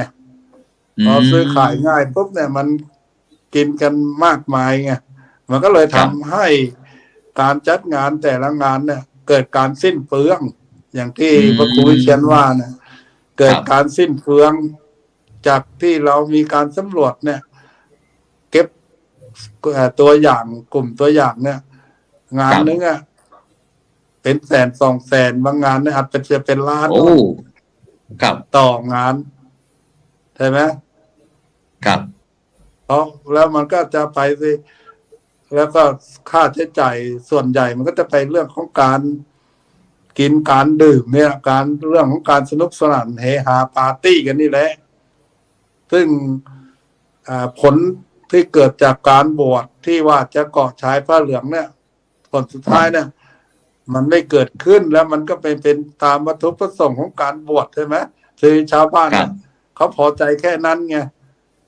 เขาพอใจว่าเห็นลูกหลานได้บวชกูสบายตายตารับแล้วอะไรเงี้ยแต่ความจริงอ่ะการวัตถุประสงค์การบวชมันไม่ใช่แค่นั้นวัตถุประสงค์การบวชของเราเนี่ยมันต้องการให้คนเนี่ยได้มาศึกษาเล่าเรียนธรรมะคำสอนของพระพุทธเจ้าเมื่อคุณลาสิกขาไปคุณจะได้ไปเป็นพลเมืองที่ดีไปเป็นผัวที่ดีไปเป็นพ่อที่ดีของลูกไงเป็นลูกเคยที่ดีของชาวบ้านเนาะเหมือนกับสมัยโบราณที่คนที่เป็นผู้นำหมู่บ้านเนี่ยส่วนมากก็จะได้จากเป็นทิศเพราะว่าคนในสมัยก่อนเนี่ยเขาไม่มีโรงเรียนหรือโรงเรียนก็น้อยเขาก็ได้ธรรมะได้การศึกษาไปจากวัดไงแล้วก็จะไปเป็นผู้นำเป็นทิศโน้นทิศนี้เป็นมหาโน้นมหานี้ยุคนั้นมันเป็นอย่างนั้นแต่ณตอนนี้มันเป็นยังไงมันไม่ถึงมันไม่โอกาสที่จะได้ศึกษาเราเรียนเนี่ยมันมีน้อยไม่ถึงนี่หมายถึงไม่ถึงคุณภาพเลยใช่คนที่จะได้เรียนได้ศึกษาเนี่ยมีนิดเดียวแล้วก็คนที่จะอยู่เป็นศาสนาทายาทแต่ยิ่งน้อยเข้าไปใหญ่ครับแต่ว่าการจัดงานบวชถ้าเกิดว่าเอาทั้งจังหวัดเลยหรือเอาทั้งภาคเนี่ยผมว่ามดเงินเนี่ยกันไปมีลูกกี่ร้อยกี่พันล้านแต่ว่าเป้าหมายคือถ้าก็เหนือต้นล่างเลยศึกษาเราเรียนเนี่ยปรากฏว่านักธรรมที่เราได้สอนกับนักธรรมชั้นตรีมีจังหวัดละ100 ก็องค์200 ก็องค์ใช่ไหมทั้งนั้นที่บวชปีนึงอุปชาปีนึง20-30นะใช่ไหม20 องค์30 องค์ครับแล้วก็บางถ้าเกิดเป็นเจ้าคณะอำเภอเป็นเจ้าคณะจังหวัดเนี่ยบางทีอาจจะได้บวชเป็น100แล้วก็ถ้าเราเฉลี่ยว่าตำบลหนึ่งมี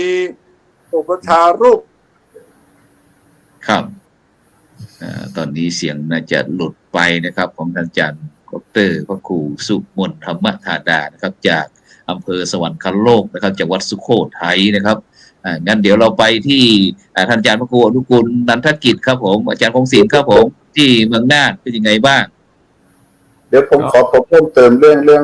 งานบวชของภาคเหนือนี่ก่อนเนาะที่พูดไปเมื่อกี้คือต้นน้ำนะครับก็คือก่อนบวชไปจนถึงวันบวชมันต้องพร้อมต้องรู้ต้องเข้าใจทุกอย่างแล้วกลางน้ำนะครับก็คือเรื่องว่าการจะต้องได้รับการศึกษาได้รับการฝึกหัดปฏิบัติตามหลักพระธรรมวินัยครับก็คือให้เป็นพระที่มีคุณภาพนะว่านั้นแต่ปัจจุบันนี้เราจะไม่จะใช้เพิ่มเติมคำว่าให้สมสมัยเนาะไอ้ที่มันลาศึกษาไปแล้วนั่นก็อีกส่วนหนึ่งนะครับที่ว่ามีศรัทธาที่ตั้งมั่นนะครับครับอยากจะให้ข้อมูลตัวนี้ครับผมครับนิมนต์ทางเมืองน่านนะครับบรรยากาศการโครงการบวชสร้างสุขของเราครับตอนนี้ประเมินหน่อยครับเป็นไงบ้างครับที่จังหวัดน่านตะกี้มันทำไมลดไปก็นั่นดิรุดคงใส่เน็ตมันอ่อนมั้งเอาต่อกำลังพูดถึงเรื่องสุโขทัยต่อเรื่องยาวพวกเขาสุโขทัยต่อเลยครับนิมนต์เลยต่อก็คือที่ผมพูดนะหมายถึงว่าถ้าเราเก็บสถิติกันได้ดีเนี่ยอุปชาหนึ่ง30-40แล้วก็ตำบลมีอุปชาได้1ใช่ไหมครับที่สุโขทัยจะเอายกตัวอย่างยกเคสจังหวัดสุโขทัยเนี่ยมันก็น่าจะอยู่ที่80-90 ตำบลนะครับปีนึงก็บวชกันประมาณ 3,000 นะตีได้ว่า 3,000 งานนะพระพุทธศาสนารุ่งเรืองตีได้ว่า 3,000 งานเอางานละ100,000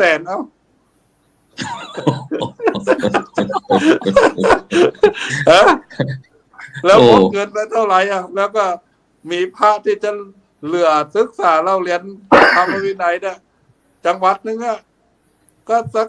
100-200กันเลยอาจารย์ สัก100-200 องค์ก็เงินที่เสียไปเนี่ยเขาได้มีใครคิดกันบ้างไหมแล้วก็เป้าหมายของเรามันไม่ใช่แค่ศึกษาเราเรียนอย่างเดียวใช่ไหมถ้าเกิดว่าเราอยากจะได้คนที่มีศรัทธาต่ออย่างพวกเราเนี่ยจะได้อยู่เป็นศาสนทายาทจันลงพระธรรมวินัยเนี่ยทีนี้ยิ่งปัจจุบันนะยิ่งไม่ถึงตรงนั้นใหญ่เลยพระก็ตายกันแทบทุกวันเวลาเนี่ยนะยิ่งจะเกิด มีด้วยเหรอพระมรณภาพก็มีเหรอ ก็ผมเนี่ยเวลาเนี่ยจัดสุโขทัยมันมีกองบุญนะเนาะ ครับ แล้วผมก็เป็นเลขาบริหารจัดการเรื่องกองบุญของสุโขทัยอยู่ ครับ พอเราคนที่เป็นสมาชิกแล้วอ่ะเขาก็สามารถที่จะเราจะต้องให้สวัสดิการก็เขาไงเราก็จะรู้เลยว่าโอ้ปีนี้มันปีนี้ไม่ตายกันยกใหญ่กี่เล่าอะไรอย่างเงี้ยตายกันเยอะแยะเลย โอ้หมายความว่าคณะสงฆ์สุโขทัยของเราเนี่ยนอกจากที่จะมีการบวชแล้วทีนี้บวชมาแล้วที่ศึกก็ศึกไปแต่ถ้าอยู่เป็นสมภารหรือว่าประจำวัดอะไรต่างๆนี่ก็มีการดูแลสุขภาพด้วยเหรอครับอาจารย์ เราก็ดูแลกัน เพราะว่าเราทำตามธรรมนูญสุขภาพนะอาจารย์ อ๋อครับ เชนก็รู้ดีธรรมนูญสุขภาพมันก็คือหนึ่งพระสงฆ์แข็งแรงวัดมั่นคงชุมชนเป็นสุข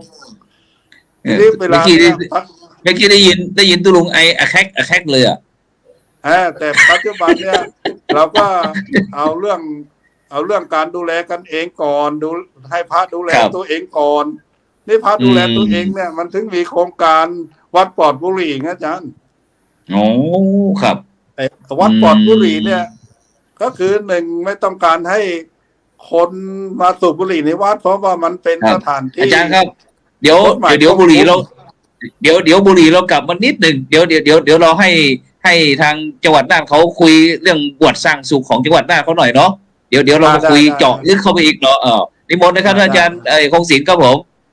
บรรยากาศการโครงการบวชสร้างสุขของจังหวัดน่านครับสร้างสุขจริงไหมมีพระสงฆ์องค์เจ้าเยอะขึ้นบ้างไหมครับหรือว่ามีเหมือนกับจังหวัดเชียงใหม่กับสุโขทัยไหมเล่า โดยเฉพาะในการบวชของจังหวัดน่านนี่ก็จะเป็นส่วนใหญ่นี่ก็จะเป็นบวชเนรเรียนต่อเนาะเพราะว่าก็จะมีโรงเรียนพระปริยธรรมในจังหวัดน่านเนี่ยมีถึง16โรงเรียนซึ่งเป็นโรงเรียนในโครงการสมเด็จพระกนิษฐาธิราชเจ้ากรมสมเด็จพระเทพรัตนราชสุดาสยามบรมราชกุมารีนะก็ส่วนใหญ่ก็จะเป็นบวชภาคฤดูร้อนเป็นบวชหมู่เนาะอันนี้ก็จะบวชแล้วก็อยู่เรียนต่อ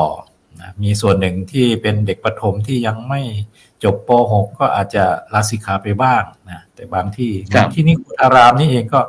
ก็จะพยายามจัดบวชที่เป็นเรียนต่อเลยเน้นคนที่ต่อ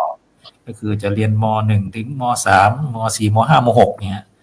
บางรูปก็อาจจะต่อมหาลัยสงฆ์ที่มจร.ที่วัดพระธาตุแช่แห้งเนาะอันนี้ก็จะเป็นส่วนหนึ่งโดยสามเณรในจังหวัดน่านตอนนี้ก็มีจำนวนสามเณรที่เป็นนักเรียนอยู่โรงเรียนต่างๆในจังหวัดน่านก็เกือบ1,000 รูปนะประมาณ1,000 รูปมี16โรงเรียนอันนี้ก็โดยส่วนใหญ่ก็จะเป็นบวชแบบเรียบง่ายนะประหยัดครับเรียบง่ายยังไงครับลองอธิบายการบวชของทางจังหวัดน่านเหมือนกับที่ทางเชียงใหม่เหมือนทางสุโขทัยจังหวัดอื่นไหมแบบง่ายๆแบบไหนคือจัดในวัดเลยในโรงเรียนพระปริยติธรรมเลยเนาะก็คือว่าเด็กก็สมัครมาบวชปุ๊บเราก็มีประเพณีในวันนั้นก็อาจจะไม่มีการเลี้ยงแบบมีสุรายาเมาอะไรเพราะว่าก็เป็นการเลี้ยงข้าวปกติข้าวจานข้าวราดแกงข้าวแกงอะไรนี่ประมาณนั้นนะฮะก็จะมีประเพณีสุขวัญบ้างนิดหน่อยแล้วก็โกนหัวจากนั้นก็มอบผ้าไตรขอขมาพ่อแม่เสร็จแล้วก็บวชด้วยอบรมต่อเลยยาวจากนั้นก็มอบไปกระจายไปอยู่วัดต่างๆเพื่อจะให้มีพระเนรอยู่ประจำวัดดูแลศาสนสถานดูแลพื้นที่วัดวารามเพราะว่าพระสมัยก่อนนั้นก่อนที่จะมีโรงเรียนพระไปทำกระจายไปตามแต่ละอำเภอเนี่ยเหมือนกับเป็นวัดล้างนะเพราะว่าเด็กที่จะบวชเรียนก็ไปเรียนอยู่ในเมืองหมดนี่นะครับทางชุมชนก็จะไม่มีคนอยู่นะทางคณะสงฆ์ก็บอกว่าอาจจะมีโรงเรียนอยู่ใกล้ๆไม่ไกลมากไม่ไกลนักก็สามารถที่จะเที่ยวไปเที่ยวมาเช้าไปเรียนเย็นกลับวัดก็อาจจะมีคนดูแลวัดว่าอารามวัดก็จะได้มีความสมบูรณ์มากขึ้นมีคนดูแลคนอยู่อย่างเงี้ยทายาทโยมก็ ปฏิบัติศาสนกิจประจำวัดสามเณรก็ปฏิบัติศาสนกิจเหมือนกับพระทั่วไปแล้วอย่างนั้นถ้าโครงการบวชสร้างสุขครับอาจารย์พ่อครูคงศิลป์ครับอย่างที่เมืองน่านของเรานี่ถือว่าอาจารย์บอกว่าแบบบวชแบบง่ายๆแบบพื้นบ้านพื้นเมืองนะครับก็มีนิดๆหน่อยๆนะครับถ้าเราประเมินโครงการบวชสร้างสุขอย่างวัตถุประสงค์อย่างที่ท่านอาจารย์ตุลุงวิเชียรนะครับได้พูดนี้ถ้าคะแนน 100% เนี่ยเราที่โครงการของเราแบบว่าตั้ง100เองนะครับเป็นหลักนะเมืองน่านเราจะได้สักเท่าไหร่ครับเนี่ยก็น่าสัก80นะแต่ยังไม่ถึง100เพราะว่าก็จะมีเหมือนที่ว่าต้องเฝ้าระวังเพราะว่ามันเป็นการเรียนแบบจากสื่อต่างๆก็จะมีมิดมอยมาเหมือนกันนะบางงานถ้าเราไม่ทันระวังก็จะมีแบบรถแห่นะขบวนรถแห่ที่โซเชียลเขาก็จะมาเรียนแบบเนี่ยเราก็บางทีเราก็ต้องไปคุยกับคนที่จะบวชตอนหลังมาก็หลังจากที่เราได้เอกสารรณรงค์จากตุลุงวิเชียรมาทางจังหวัดน่านเองพยายามทำแจกเหมือนกันแต่งบน้อยแต่เราทำเป็นเหมือนกับ QR code น่ะเป็นเอกสารe-book ออนไลน์มีการแจ้งจับหรือว่ามีอะไรกันบ้างไหมครับอย่างงานนอกจากที่จะมีงานบวชแล้วนอกนั้นก็มีงานลื่นเริงงานนั้นงานนี้อย่างมีกลุ่มทำงานงดเหล้าอะไรต่างๆนี้เขามีการปรับมีการจับกันบ้างไหมครับที่จังหวัดน่านก็ไม่ถึงกับการจับปรับอะไรประมาณนั้นก็เป็นการแบบตักเตือนอะไรเนี่ยนะมีการตักเตือนแล้วก็มีการรณรงค์กันเพื่อให้เกิดความละอายใจบ้างอะไรบ้างเช่นมีกิจกรรมอย่างเช่นนะแข่งเรือปอดเหล้าอย่างเงี้ยเขาก็จะมีการใช่จะมีทางเทศบาลก็ดีทางอำเภอก็ดีเขาก็พยายามรณรงค์กันคนที่รณรงค์กันก็อาจจะพูดบ่อยๆเตือนกันบ่อยๆประชาสัมพันธ์บ่อยๆก็จะทำให้คนที่จะกินแบบโชว์แบบสมัยก่อนนั่นก็เวลาชนะหรือว่าฉลองกันก็จะชูขวดเหล้าบ้างชูอะไรบ้างเป็นการแสดงความดีตอนหลังมาโครงการเราเนี่ยเป็นปอดเหล้านะจะมาโชว์แบบนั้นใช่ชูแบบถ้วยทองกันหรือว่าชูแบบตบไม้ตบมือธรรมดาอาจจะไม่ชูแบบขวดเหมือนโบราณอย่างเงี้ยอันนี้ก็พัฒนาแล้วเดี๋ยวงานแข่งเรือนี่ส่วนมากเขาจะจัดตรงไหนครับเผื่อที่แล้วก็ในช่วงเดือนไหนที่แข่งเรือเนี่ยแข่งเรือเนี่ยก็จะมีในช่วงกันยาตุลาเนาะอันนี้ก็จะมีน้ำหลากกันในน้ำหลากขึ้นมาจะช่วง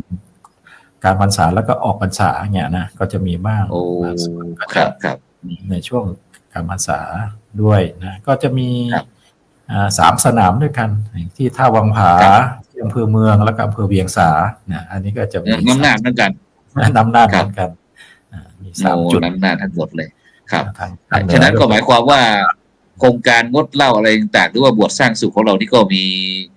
มีการขยายภาคีเครือข่ายไปจนถึงงานแข่งเรือปอดเหล้านะครับที่จังหวัดน่านนะครับฉะนั้นก็นี่ก็คือเป็นการทำงานของคณะทีมงานก็แล้วกันนะครับของโครงการบวชสร้างสุขหรือว่างดเหล้าอะไรต่างๆนะครับนี่ก็เป็นผลเพราะว่าท่านอาจารย์คงศิลป์บอกว่าประมาณสัก 80% นะครับแต่เชียงใหม่นี่ก็90หรือ 100% นะครับแล้วก็ที่สุโขทัยนี่บอกว่าสัก80-90ก็พอแล้วบอกเพราะว่าเป็นวิถีชีวิตนะครับนี่ก็คือเรื่องการบวชสร้างสุขนอกจากที่การบวชสร้างสุขแล้วนะครับซึ่งโดยเฉพาะหลังจากที่บวชแล้วนะครับบวชเข้ามาอยู่ในวัดเป็นนิสิตนักศึกษาเป็นนักเรียนพระสงฆ์องค์เน้นที่ศึกษาเราเรียนทั้งทางโลกทางธรรมนั่นครับที่มันจะตามเข้ามาแน่นอนแล้วเมื่อกี้เห็นท่านอาจารย์พระครูสุมนธรรมธาดาได้พูดถึงบอกว่าไอ้บุหรี่เรื่องการดูแลสุขภาพด้วยฉะนั้นโดยเฉพาะนะครับไอ้สุขภาพของพระสงฆ์นะครับก็มีความสำคัญนะครับความสำคัญเพราะว่าเมื่อกี้ได้ยินตุลุงวิเชียรบอกว่ากุฏิชีวาภิบาลนะครับแล้วก็มีภาคีลานุปถากอะไรต่างๆเนี่ยส่วนมากเนี่ยตุลุงพระสงฆ์องค์เจ้าของเราเกี่ยวกับโรคภัยไข้เจ็บเนี่ยตุลุงผมนึกว่าพระไม่ป่วยนั่นแหละตุลุงแต่ได้ยินตุลุงพูดเนี่ยมีสาเหตุเป็นยังไงบ้างตุลุงมาจากไหนเนี่ยเป็นโรคอะไรบ้างเนี่ยคุยให้ฟังหน่อยโรคอะไรบ้าง ก็เท่าที่เจอส่วนมากก็จะเป็นประเภทเบาหวานความดันพวกนั้นเนาะอันนี้เป็นถือว่าเป็นหลักมันเป็นโรคที่มันเกิดขึ้นในพื้นที่ที่มีความเจริญครับถ้าพระที่อยู่ในถิ่นที่เจริญนะครับปฏิรูปฏิสวาโสส่วนมากก็จะมีความเสี่ยงเรื่องเบาหวานเรื่องความดันเรื่องไขมันในเส้นเลือดอะไรประมาณนี้เนาะครับนะครับก็ถือว่าเป็นหลักใหญ่แต่เราไปสังเกตดูหรือว่าจากการแลกเปลี่ยนกันนะครับทั้งการแพทย์ก็คืออย่างพระที่อยู่ในถิ่นที่ทุรกันดารหน่อยหนึ่งที่ไม่ค่อยอุดมสมบูรณ์อาหารนะฮะจะไม่ค่อยเป็นนะฮะเพราะนั้นโดยรวมแล้วก็มันมาจากพฤติกรรมการกินเนี่ยครับกินไม่บรรยัติการกินการฉันนะครับการขบการฉันอย่างเอาตัวอย่างผมเมื่อก่อนนะครับก็คือผมนี่เป็นปกติเป็นคนที่กินอาหารอร่อยทุกมื้อเนาะ อะไรก็ตามที่ญาติโยมก็มาถวายไม่ว่าอะไรคือผมหมดเป็นทีละถ้วยครับอะไรที่ครูบาอาจารย์เขาบอกว่ามันอร่อยที่เขาชอบเราก็จะเว้นไปอย่างเงี้ยเนาะแต่ถ้าท่านกินอิ่มแล้วนะเราก็ปัดเรียบคือเป็นปกติทำให้เป็นคนมีน้ำหนักเยอะครับอายุมากผมสูงสุดถึง85กิโลเนาะครับก็85นะครับแล้วก็มีอยู่ที่ไปตรวจสุขภาพก็มีความเสี่ยงเรื่องเบาหวานเรื่องความดันเนาะหมอก็แนะนำเราก็พอรู้อยู่ไม่ใช่ไม่รู้นะคือต้องพิจารณาเรื่องของการกินก็ลดเรื่องอาหารเบาหวานมันเค็มแล้วก็ปริมาณในการกินแล้วก็บริหารร่างกายอีกนิดหน่อยลดไปได้20% 20กิโลในระยะก็หลายปีอยู่เนาะ 3-4 ปีอยู่ที่จะได้ประมาณทุกวันนี้ก็คุมไม่ให้เกิน65ครับครับผมนี่ก็คือเบาหวานความดันไขมันแล้วทีนี้อย่างโดยเฉพาะเห็นว่าเมื่อกี้มีโครงการวัดปอดเหล้าปอดบุหรี่อะไรด้วยเนี่ยครับอาจารย์ตรงนี้พระสงฆ์เจ้าเราได้รับผลกระทบบ้างไหมเนี่ยเกี่ยวกับโครงการถึงมีโครงการนี้ขึ้นมาในเครือข่ายของเราเนี่ยคือเราถ้าว่ากันโดยรวมแล้วคือวัดต้องปลอดอบายมุขเนาะรวมทั้งว่าวัดศาสนสถานงานบุญกิจกรรมพิธีกรรมงานบุญประเพณีปลอดเหล้าปลอดภัยปลอดอบายมุขมันก็รวมอบายมุขทั้งหมดจะเป็นเหล้าเป็นบุหรี่เป็นอย่างให้กับชุมชนอีกอย่างหนึ่งนะครับก็คือมันเป็นปัจจัยเสี่ยงนะครับโดยเฉพาะเรื่องสุขภาพเนี่ยฮะมันเป็นปัจจัยเสี่ยงอยู่แล้วเนาะก็เลยรณรงค์ให้มันครอบคลุมทุกเรื่องอย่างที่จังหวัดเชียงใหม่เมื่อปีที่แล้วที่หลวงอดีตหลวงพ่อเจ้าคณะจังหวัดท่านได้ประกาศให้เป็นนโยบายของคณะคุณหลวงพ่อพระเทพปริยัติครับที่ปรึกษาเจ้าคณะภาค7ครับอยู่นี้ครับปัจจุบันไปหารือกับท่านก็เลยเห็นดีเห็นงามก็เลยประกาศให้เป็นนโยบายว่างานบวชงานบุญประเพณีปลอดเหล้าปลอดภัยปลอดอบายมุขครับความจริงมันก็มีอย่างอื่นเพิ่มเติมไปด้วยคือว่าเรียบอย่างงานบวชอย่างนี้นะต้องเรียบง่ายประหยัดไม่ผิดศีลธรรมไม่มีอบายมุขเข้าไปเกี่ยวข้องอย่างนี้ครับคือตามพระธรรมวินัยนั่นแหละเราพูดกันโดยรวมเนาะเพราะมันอยู่ในหลักของศีลธรรมเพราะนั้นอย่างนั้นถ้าพูดถึงเรื่องของที่ว่าวัดมันจะต้องปลอดเรื่องเหล้าบุหรี่การพนันพวกนี้มันก็เป็นตัวอย่างที่มันเหมาะสมอยู่แล้วเนาะอีกอย่างหนึ่งเนี่ยณวันนี้มันมีกฎหมายเข้ามาควบคุมด้วยวัดศาสนสถานที่ราชการอะไรพวกนี้จะต้องปลอดการดื่มการขายปลอดสมมุตินะลุงสมมุติว่าถ้ามีญาติโยมอะไรเนี่ยไปดื่มเหล้าในวัดก็แล้วกันเนาะมันมีความผิดเลยใช่ไหมหรือว่ายังไงหรือว่าใครเจ้าอาวาสพระสงฆ์ของเจ้าผิดใครผิดเบื้องต้นก็คือคนที่ไปดื่มไปสูบนั่นก็คือผิดแต่เพราะฉะนั้นนะวัดทุกวัดเขาถึงให้มีป้ายเนาะสถานที่เนี่ยให้มีป้ายบอกว่าให้มันเป็นปลอดการดื่มการสูบพวกนี้แหละถ้าวัดไหนไม่มีเนี่ยก็ไม่เป็นไรแต่ก็ถือว่ามันผิดระเบียบนะเพราะว่าในพรบรู้กำหนดไว้ว่าให้มีป้ายเตือนถ้าวัดไหนไม่มีป้ายนี่เขาจับไหมตำรวจหรือว่าไม่จับแต่ปรับปรับรู้สึกวัดพระสิงห์ก็เคยโดนมาแล้วใช่ไหมครับเหรอไม่รู้นะเนี่ยลองถามหลวงพ่อลองดูสิ ท่านเคยกลับมาแล้วครับ โอ้ พอว่าวัดพระสิงห์ซึ่งเป็นวัดรองเจ้าคณะจังหวัดถูกปรับ เพราะไม่มีป้ายติด เรื่องมันก็แพร่กระจายไปในช่วงปีนั้นนะครับ ผมนี่นักโทรศัพท์บริจาคต้องหาป้ายมาสำรองไว้เยอะแยะเลย มีแต่พระมาขออ๋อตื่นตัววัดตื่นตัวใช่ไหมครับถ้ามันมีป้ายติดแล้วนะครับ มันเพราะว่าบางที่บางแห่งเอาง่ายอย่างพระกับกรรมการวัดอย่างเงี้ยเนาะบางทีกรรมการเป็นใหญ่กว่าพอเสร็จงานแล้วก็เสร็จงานแล้วก็ล้างผลาญในวัดเลยดื่มกันในวัดเลยอะไรเลยประมาณนี้เนาะแต่ถ้ามันมีป้ายมีกฎหมายตัวนี้อยู่พระมันก็มีข้ออ้างหรือว่าผิดกฎหมายอย่างเงี้ยครับมันก็เป็นข้ออ้างหนึ่งที่พระเราจะนี้แล้วมันก็เป็นการเตือนฆราวาสโดยอย่างที่เคยมีที่ดอยสะเก็ดเนาะก็พระก็มาทำงานร่วมกับผมก็คุยกันพวกนี้แหละแล้วก็เขาก็พูดถึงกรรมการวัดเขานั่นแหละครับวันนั้นนี่เท่าที่จำได้ก็คือวัดท่านมีงานบุญประเพณีส่งน้ำพระธาตุพอตอนเย็นเรียบร้อยแล้วกรรมการผู้ใหญ่บ้านนะครับก็พากันจะไปดื่มในวัดนั่นแหละเอาเสื่อเอาอะไรมาปูกันเรียบร้อยแล้วแกก็โทรมาหาผมเนาะแกจะไปว่าก็ไม่ได้อย่างเงี้ย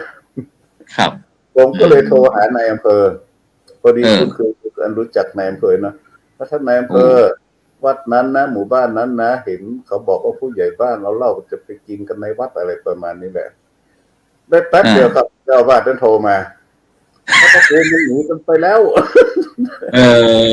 โอเคครับผมก็คือนะครับถ้ามันมีป้ายถ้ามีป้ายบอกนะมันก็จะช่วยลดปัญหาได้เยอะอ๋อครับต้องมีป้ายรณรงค์ด้วยนะครับจากนี้ก็ตอนนี้เชียงใหม่ของเราก็หลังจากที่มีข่าวตอนนี้ก็คือว่าเต็มร้อยเลยใช่ไหมครับทุกวัดมีป้ายหมดแล้วนะมีหมดแล้วก็นายอำเภอก็ยังเคยโดนเลยเหรอนายอำเภอพร้าวอ๋อโอเคครับเดี๋ยวงั้นเดี๋ยวเราไปที่สุโขทัยหน่อยไปสุโขทัยหน่อยไปสุโขทัยหน่อยสุขภาพพระสงฆ์องค์เจ้าเป็นยังไงแล้วก็เรื่องวัดปลอดเหล้าบุหรี่ด้วยครับอาจารย์พระครูสุพลครับผมแถวสุโขทัยเราเป็นยังไงบ้างเราก็คงจะคล้ายๆกันก็เชียงใหม่นั่นแหละเพราะว่าที่บอกว่าเราจะต้องปฏิบัติตามธรรมนูญสุขภาพใช่ไหมเพราะเราไปเริ่มให้มันเกิดขึ้นมามันก็เหมือนกับเป็นกฎหมายทีนี้ว่าเขาก็อยากจะให้พระเราเป็นต้นแบบวัดเนี่ยเป็นต้นแบบที่เราทำกันทุกวันเนี่ยครับแต่ที่นี้ว่ามันก็แต่ว่ามันยังไม่ได้100%เพราะพระเราก็ต้องยอมรับว่ายังมีพระสูบบุหรี่อยู่แต่แอบกินเหล้าเปล่าก็ไม่รู้ที่เชียงใหม่ทั้งเหนือมีเรื่องบ่อยมากเลยเรื่องนี้ต้องคุยกับลุงวิเชียรนั่นแหละแต่เวลาที่ว่าพอเขาก็อยากจะให้พระเราเป็นต้นแบบเขาก็เลยวัดน่ะมันเป็นสถานที่ฟิตกฎหมายถ้าไปสูบบุหรี่ก็เลยว่าทำโครงการวัดปลอดบุหรี่ดีไหมเริ่มจากที่ไหนเริ่มจากตัวพระก่อนครับพอเริ่มจากตัวพระแล้วก็เริ่มแล้วก็รณรงค์ไปที่ญาติโยมด้วยอะไรงี้ไงโอ้สาธุที่ว่าสถานการณ์เนี่ยของเรามันเป็นอย่างนั้นแล้วก็เรื่องการพนันนะแล้วก็พระเนี่ยอย่าไปซื้อหวยอย่าไปซื้อลอตเตอรี่ถ้าจะเป็นไปได้เนี่ยก็อย่าให้เขามาขายลอตเตอรี่ขายหวยในวัดเพราะว่าลอตเตอรี่เนี่ยมันก็ถือว่าเป็นการพนันอย่างหนึ่งเป็นอบายมุขอย่างหนึ่งทีนี้ถ้าเราไม่มีข้อกำหนดขอบเขตอะไรเลยเนี่ยวัดมันก็จะเป็นแหล่งเพาะเชื้ออบ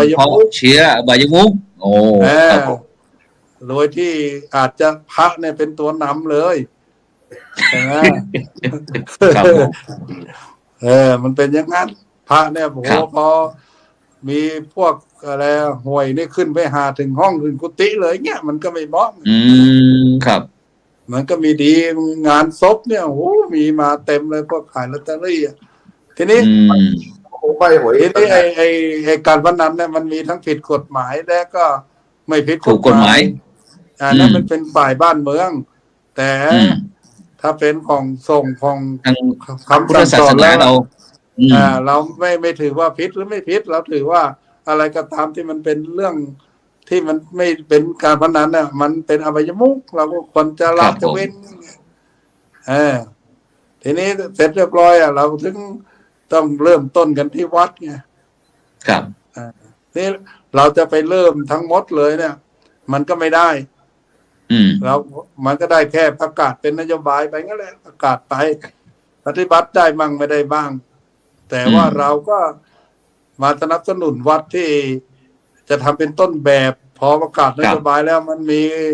วัดที่เขาทำได้มีอยู่นะอะไรเงี้ยเดี๋ยวมันจะอ้างว่าไม่มีใครทำไม่ได้รับมีงวดอย่างนี้แต่ว่าเราก็ต้องมีต้นแบบว่าพูดอย่างนั้นไม่ได้เพราะวัดนั้นเขาก็ทำวัดนี้เขาก็ทำ ครับ อะไรอย่างเงี้ยไงมันจะได้ไม่ให้มันเหมารวมไปไงเพราะว่า ครับผม มันมีต้นแบบอยู่อะไรเงี้ย ครับสาธุครับ ทีนี้ถ้าเกิดว่าเสร็จเรียบร้อยอ่ะเราให้พระสงฆ์มีสุขภาพ ทางร่างกายดีแล้วอ่ะใช่ไหมล่ะเราก็จะต้องสนับสนุนส่งเสริมให้เขามีสุขภาพ ทางด้านจิตใจด้านสติปัญญาด้วยไง ที่ว่าเราจะต้องสนับสนุนให้เขาอยู่อย่างมีคุณภาพเนี้ย ครับครับ ใช่ไหมให้เขาเราเรียนศึกษาพระธรรมวินัยซื้อข่าวลาซื้อข่าวไปก็ไปเป็นผัวที่ดีเป็นพ่อที่ดี ถ้าเกิดว่าจะยังอยู่ ก็ท่า ตัวอย่าง ถ้าจะยังอยู่เป็นพระก็จะได้เป็นศาสนาทายาทที่ดีนี่ไง อืม ทีนี้เวลานี้ที่เราวิตกกันมากก็คือว่าศาสนาทายาทของเราเนี่ยมันน้อยลง โอ้ครั ใช่ บ ไหม ผม เมื่อมัน ครับ น้อยลงปุ๊บเนี่ยไอ้ที่มีอยู่เราก็ต้องดูแลกันให้ดีอย่ารีบตายอย่าตายไว้อย่างงี้ไงให้ประคองกันให้อายุยืนยาว ครับ ได้การรักษาศาสนาศาสนาต่อไป ครับ ไอ้ แล้ว ที่ว่า แล้วที่สุโขทัยเนี่ยไอ้เกี่ยวกับมีการปรับไหมเล่าไอ้เกี่ยวกับสูบบุหรี่หรือว่ากินดื่มเหล้าในวัดมีไหมเล่าเหมือนทางของเหมือนอาจารย์วิเชียรหรือเปล่าล่ะ ใช่เพราะว่ามันมีพวกเครือข่ายเนาะเขาเรียกเครือข่ายข้าราชการคนหนึ่งที่เขาทำงานสาธารณสุขชื่อว่าลุงจุนเข้าไปทั้งประเทศเพราะเขาเห็นว่าประเทศไทยเราว่ามันมีกฎหมายแต่มันไม่บังคับใช้ ครับ มันก็คือปล่อยปละละเลยไง รูปหน้าปัดจมูกอะไรเงี้ยไงนี่ว่าลุงจุนเขาก็เลยยอมเสียสละตัวเองเนี่ย เปิดหน้าตาแล้วก็เห็นว่าวัดไหน ไม่ได้ทำตามกฎหมายเขาก็แจ้งความเลยพอแจ้งความปุ๊บเนี่ย อย่างบุหรี่เนี่ยมันมีโทษโทษปรับไงอย่างเป็นวัดเนี่ยมันเป็นโทษปรับมันจะเอาวัดไปจำคุกไม่ได้ไง เอาวัดไปจำคุกไม่ได้เราก็เลยปรับเอาแต่ว่าถ้าเกิดว่าต่อไปอ่ะ ปรับแพงไหมแล้ว ก็200 300แต่อย่าเพิ่งดีใจนะเขาบอกถ้านี่เขาเล่นเขาเรียกว่าเล่นแบบเบาไงจัดเบาไว้ก่อน เบาไปหานะ เขาเล่นถ้าเขาจัดหนักขึ้นมาเนี่ยเจ้าอาวาสเนี่ยจะต้องติดคุกไงเพราะว่ามันมีมาตรา157ไงเพราะว่าผมตามพรบ2505แก้ไข2535เนี่ยเจ้าอาวาสถือว่าเป็นเจ้าพนักงานใช่ไหมใช่กฎหมายเขาประกาศบอกมาให้สถานที่มันจะต้องมีการติดป้ายคำเตือนและคนที่จะต้องปฏิบัติให้เป็นไปตามนั้นเนี่ยก็คือเจ้าอาวาส พรบคนที่ต้องบริหารจัดการเนี่ยแต่ถ้าเกิดไม่บริหารจัดการเนี่ยเขาถือเขาไปแจ้งละเว้นการปฏิบัติหน้าที่เล็กๆน้อยๆนี่แหละมันจะติดคุกได้โอ้สาธุสาธุเพราะฉะนั้นเนี่ยเราก็อย่าไปประมาทไงไปประมาทที่เขาให้ทำก็ทำเราไม่ต้องไปดื้อไปด้านไงเราก็ทำไปตามหน้าที่เราใครเอาผิดโทษเราไม่ได้แต่ถ้าเราว่าเขาให้ทำหน้าที่แล้วเราไม่ทำหน้าที่เนี่ยอีเนี่ยมันก็อยู่ที่ว่าเขาจะเอาผิดเราไหมถ้าเกิดเขาไม่เอาผิดก็แล้วไปแต่ก็เอาผิดเนี่ยมันมีคุกมีตารางได้แต่ตกลงว่าทาง ทางที่ไอ้สุโขทัยยังตอนล่างภาคเหนือตอนล่างเรายังไม่มีการปรับนะไม่เหมือนทางภาคเหนือตอนบนของทุลุงวิเชียรนะ มีวัดหลายวัดโดน อ๋อ วัดหลาย ครับ วัด ผ ก็ ม โดนเขาไปทั้งประเทศลุงจุดเนี่ยนะ อ๋อครับโอ้ตาจุนนี่นะ อ่า ทั้ง เออ เป็นข้าราชการสาธารณสุข คนอื่นเขาอ่ะ และที่นี่กฎหมายเนี่ยมันเป็นกฎหมายสาธารณสุขเขาเห็นว่ามันประกาศใช้แล้วอะแต่มันไม่มีผู้ปฏิบัติไงเขาก็เลยว่า มันใช้มันกฎหมายมันซักซิดจริงไหมเขาก็เลยเอาไปแจ้งความ ครับ แล้ว ผ ก็ ม ไม่ใช่เฉพาะ แล้วไม่ใช่เฉพาะบุหรี่อย่างเดียว แม้กระทั่งสุราด้วยไง ครับผม สุรา ครับ เนี่ยสุราเนี่ยวัดอะไม่ได้บังคับต้องติดป้ายคำเตือนสุราเนี่ยเขาบังคับให้ปฏิบัติตามกฎหมายโดยเฉพาะผู้ประกอบการร้านค้าไงส่วนมากแต่พวกร้านค้าจะโดนนี่นั่นโดนหนัก โดยเฉพาะเรื่องการโฆษณาไงการโฆษณาเนี่ยมันจะมีความผิด ครับ ต้องห่างศาสนสถาน150 เมตรใช่ไหม ไอ้นั้นเรื่องของการขายเรื่องของการขออนุญาตการขาย การขออนุญาตการขายเนี่ย มันไม่ใช่150ครับ มันก็คืออยู่ที่ทางสรรพสามิตนะเขาไปจัดทำโซนเขาไว้ อ๋อครับ มันอยู่ที่เขาจัดทำโซนว่ามันควรจะแค่ไหนอย่างไร แล้วก็เป็นเงื่อนไขในการปฏิบัติการตามประกาศคณะปฏิวัติพ.ศ. 2557ไง โอ้ 58นี่นะครับ มันชัดโซนไงคือเมื่อก่อนเนี่ยกฎหมายมันไม่เขาเรียกว่าห้ามอนุญาตให้กับร้านค้าที่ติดกับวัดไง ครับ ติดกับวัด มันก็เลยใช้เลขกลว่า เอ้ยไม่ได้รั้วไม่ได้ติดวัดนะแต่ว่ามันอยู่คนละฝากถนนอนุญาตได้อะไรงี้ไงมันก็เลยเห็น อ๋อครับ มันมีถนนกั้นแล้วแสดงไม่ติด มีคลองกั้นแล้วไม่ติดเราก็เลยพวกร้านขายสุรายาเมาผับบาร์อะไรต่างๆเนี่ยอยู่ใกล้วัดอยู่ใกล้โรงเรียนเมตรแค่มีถนนขวางแค่นั้นไงทีนี้ 2 เลนเอง พอมายุคปรับปรุงกฎหมายเมื่อปฏิวัติเมื่อปี57เขาก็เลยให้มีการกำหนดโซนนิ่งไงพอกำหนดโซนนิ่งปุ๊บไอ้ร้านเก่าถ้าเกิดยังขายอยู่ให้ขายต่อไปแต่ร้านใหม่จะมาอยู่ในโซนนิ่งไม่ได้อะไรเงี้ยถ้าร้านเก่าถ้าร้านเก่าถ้าผิดกฎหมายไปแล้วก็จะกลับมาขายอีกไม่ได้ไงในโซนนั้นอะไรเงี้ยโอเคครับสาธุครับเดี๋ยวเราไปเมืองน่านนิดหนึ่งเนาะว่าเมืองน่านเรามีปัญหาเกี่ยวกับเขตโซนนิ่งอย่างท่านอาจารย์พระครูสมบูรณ์ว่าไว้เกี่ยวโดยเฉพาะเรื่องวัดปอดเหล้าปอดบุหรี่เป็นยังไงบ้างครับที่การปฏิบัติตามหน้าที่ มีการปรับจับ ผมขอให้ข้อมูลเมืองน่านหน่อยได้ไหมแป๊บนึงข้อมูลเมืองน่านเนี่ยเมื่อปีที่แล้วเมืองน่านเป็นยังไงบ้างคุยหน่อย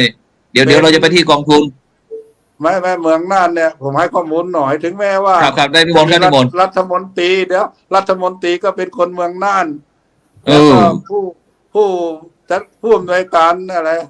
ผู้จัดการสสก็เป็นคนน่านมอบอยเหรอเอามีทั้งรัฐมนตรีแล้วก็ผู้จัดการเมืองน่านเป็นไงบ้างท่านอาจารย์ลูกกูลแต่ว่าที่ผ่านมาเนี่ยคนน่านเนี่ยดื่มสุรามีความชุกในการดื่มสุราเป็นอันดับหนึ่งของประเทศได้แชมป์ดื่มใครพระเมืองน่านยืนยันไปแล้วเนี่ยแชมป์รู้ยังแชมป์รู้ยังก็เห็นข่าวนะเห็นข่าวอันที่จริงก็บอกเฮ้ยถามกันจริงๆใช่เขาอาจจะนะเขาวัดจากการที่จำหน่ายแล้วก็เก็บภาษีที่มันน่านได้เยอะอย่างเงี้ยเขาก็ประมาณการว่าโอ้น่าจะดื่มเยอะคนเยอะเก็บภาษีได้เยอะแบบเนี้ยมันไม่ใช่แค่นั้นตอนหลังมันย้ายไปที่พะเยาจากพะเยาแล้วเดี๋ยวนี้กลับมาที่น่านอีกคือความชุกกันนะความชุกกันเนี่ยผมให้ถวายความรู้หน่อยเนาะความชุกน่ะมันไม่ใช่เขาวัดที่ภาษีครับความชุกน่ะมันเป็นเรื่องของสำนักงานสถิติแห่งชาติเขา4 ปีเขาทำครั้งนึงเขา เขามีการสำรวจครับ มีการ ครับ สำรวจเก็บข้อมูลจากกลุ่มตัวอย่างอะไรพวกเนี้ยนะ แล้วก็ทำให้ทราบว่าเอ่อเมื่อเอ่อเมื่อ4 ปีที่กำลังอยู่เนี่ยในช่วงเนี้ยคือน่านเนี่ยเป็นระดับหนึ่งเมื่อก่อนนั้นมันเป็นของจังหวัดพะเยา4 ปีแรกกันเนาะเป็นของพะเยา อ๋อพะเยากับน่านติดกัน 4 ปีต่อมานะก็เป็นของเชียงราย แล้วก็4 ปีต่อมาเนี่ยเป็นของน่าน เวลาเนี่ยมันหมุนรอบมาอย่างนั้นนะก็เป็นอัน ขอ ว่า งแชมป์โอ้ เป็นอันว่าการดื่มสุราเนี่ย ความชุกของการดื่มสุราเนี่ย มากที่สุดคือภาคเหนือตอนบนครับ โอ้โหฟังเดี๋ยวตอนแรกคุยที่เจ็บปากเลยนะครับ โอเคครับโอเคครับนี่ก็เป็นข้อมูลที่ทางรายการเราก็พยายามที่จะคุยสนทนาให้กับบรรดาท่านผู้ฟัง เราไม่ได้ทับถมกันนะแต่ว่าเรา ใช่ครับเราเพียงแชร์ข้อมูลกันครับเพื่อที่จะเป็นประโยชน์นะครับ ต่อบรรดาท่านผู้ฟังท่านผู้ชมด้วยนะครับ โดยเฉพาะเรื่องความหวังดีหรือว่าความศรัทธาเลื่อมใสในทางพุทธศาสนาครับที่บรรดาพุทธศาสนิกชนนั้นก็จะเลี้ยงดูดูแลพระคุณเจ้านะครับเป็นอย่างดีครับไม่ว่าจะเป็นเรื่องการข่มการฉันต่างๆก็ทำให้สุขภาพพระสงฆ์เราในปัจจุบันเนี้ยครับก็ได้รับผลกระทบเช่นเดียวกันอย่างตัวลุงวิเชียรบอกว่าน้ำหนักขึ้นที10 กิโล20 กิโลอะไรต่างๆท่านอาจารย์พระครูสุมนด้วยนะครับแล้วก็ท่านอาจารย์พระครูอนุกุลนะครับนันทกิจก็มีความเห็นตรงกันนะครับนี่ก็คือผลกระทบนะครับในปัจจุบันที่พระคุณเจ้า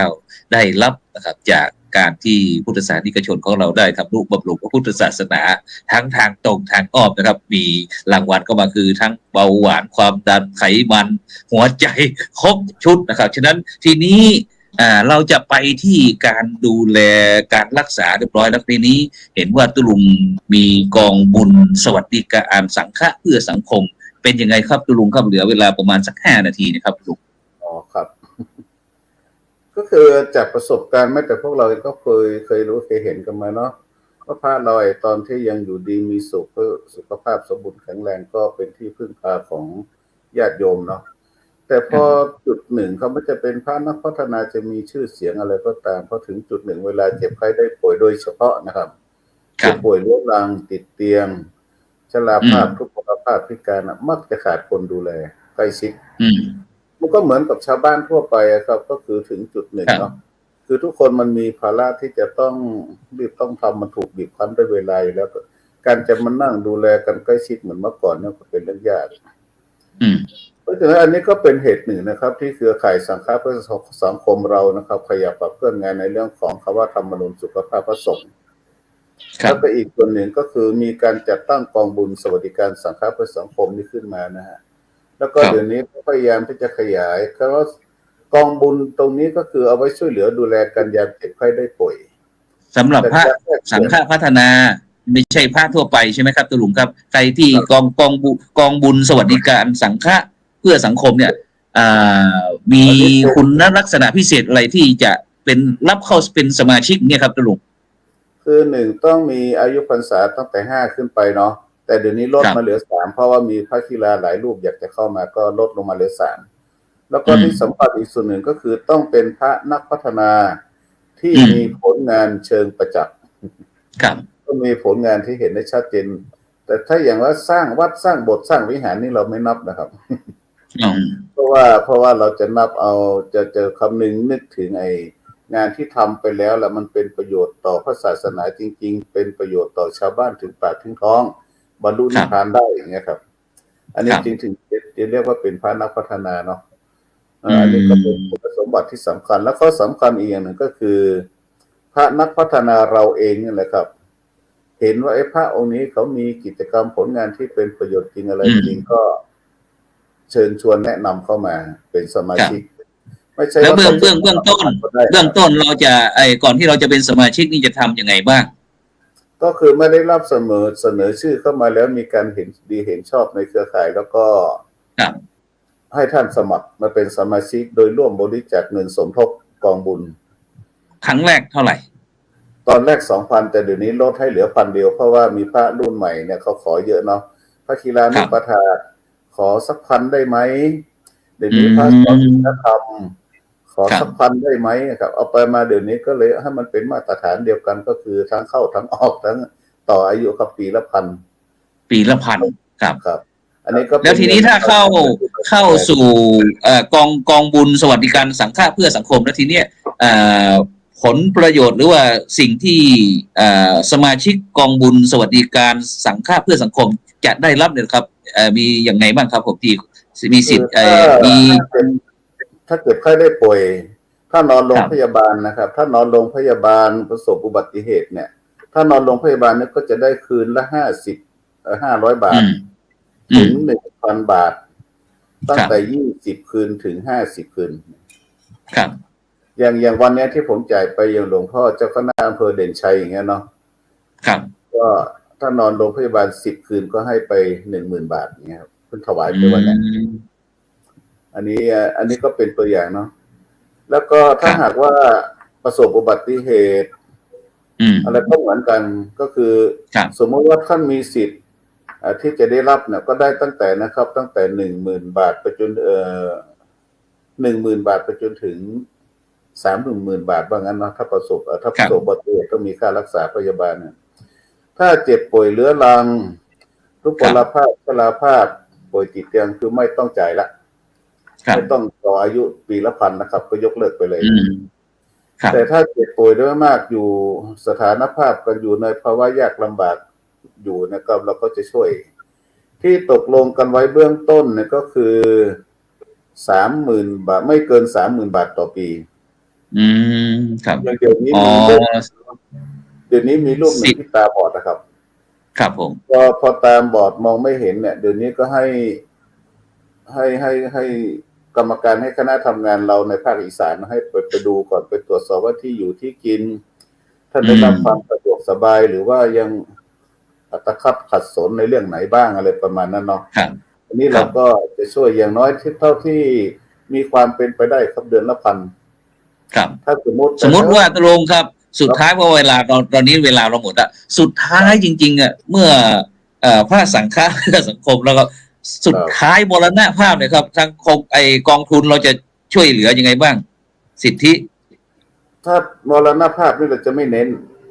แต่ร่วมทำบุญอยู่แค่10,000 เดียวครับไปเป็นกำลังใจแต่จะเน้นให้ในยามที่ยังไม่ตายครับเพราะเงินตายนะครับทุกอำเภอคณะสงฆ์เรามีหมดแหละครับที่แลกเปลี่ยนกันมาแต่เงินเจ็บนี่ไม่มีครับแล้วก็ถ้าเป็นสมาชิกเราจะจัดให้อีกอย่างหนึ่งก็คือจะพิจารณาจัดกิจกรรมเชิดชูเกียรติบางทีก็ไปจัดวงเสวนาแทนพระเทศอย่างที่ผมเคยทำมาเนาะก็ไปพูดถึงแต่เรื่องคุณงามความดีมีท่านเคยทำงานกับใครหน่วยงานเกี่ยวข้องอะไรก็มาพูดคุยแลกเปลี่ยนว่าทำให้เห็นคุณงามความดีของท่านอย่างเงี้ยครับผมโอเคครับผม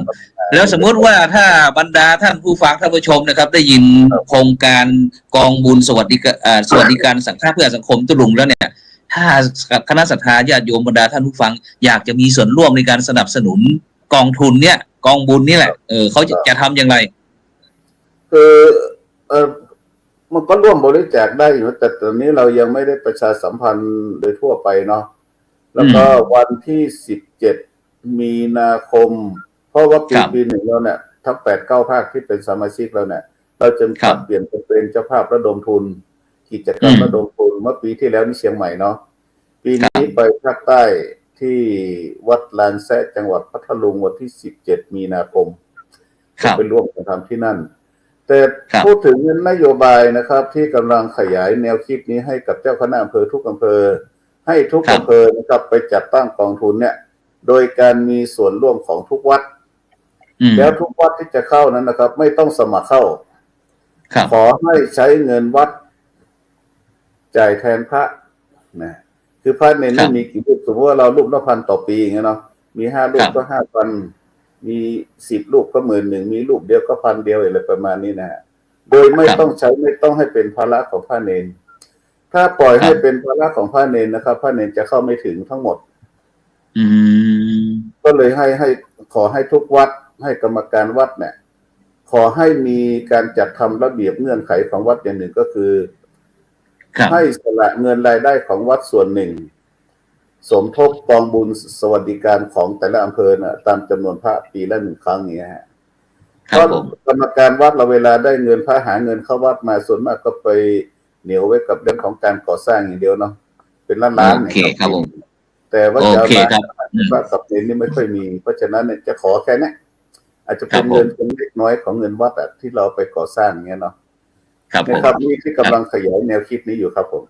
โอเคครับนี่คือแนวคิดของพระสงฆ์สังฆะเพื่อสังคมนะครับที่ได้สนองงานนะครับคณะสงฆ์แล้วก็ดูแลพระสงฆ์นักพัฒนาด้วยกันครับไม่ว่าจะเป็นเรื่องเกี่ยวกับเรื่องโครงการบวชสร้างสุขวัดปลอดเหล้าปลอดบุหรี่แล้วก็ยังมีกองบุญ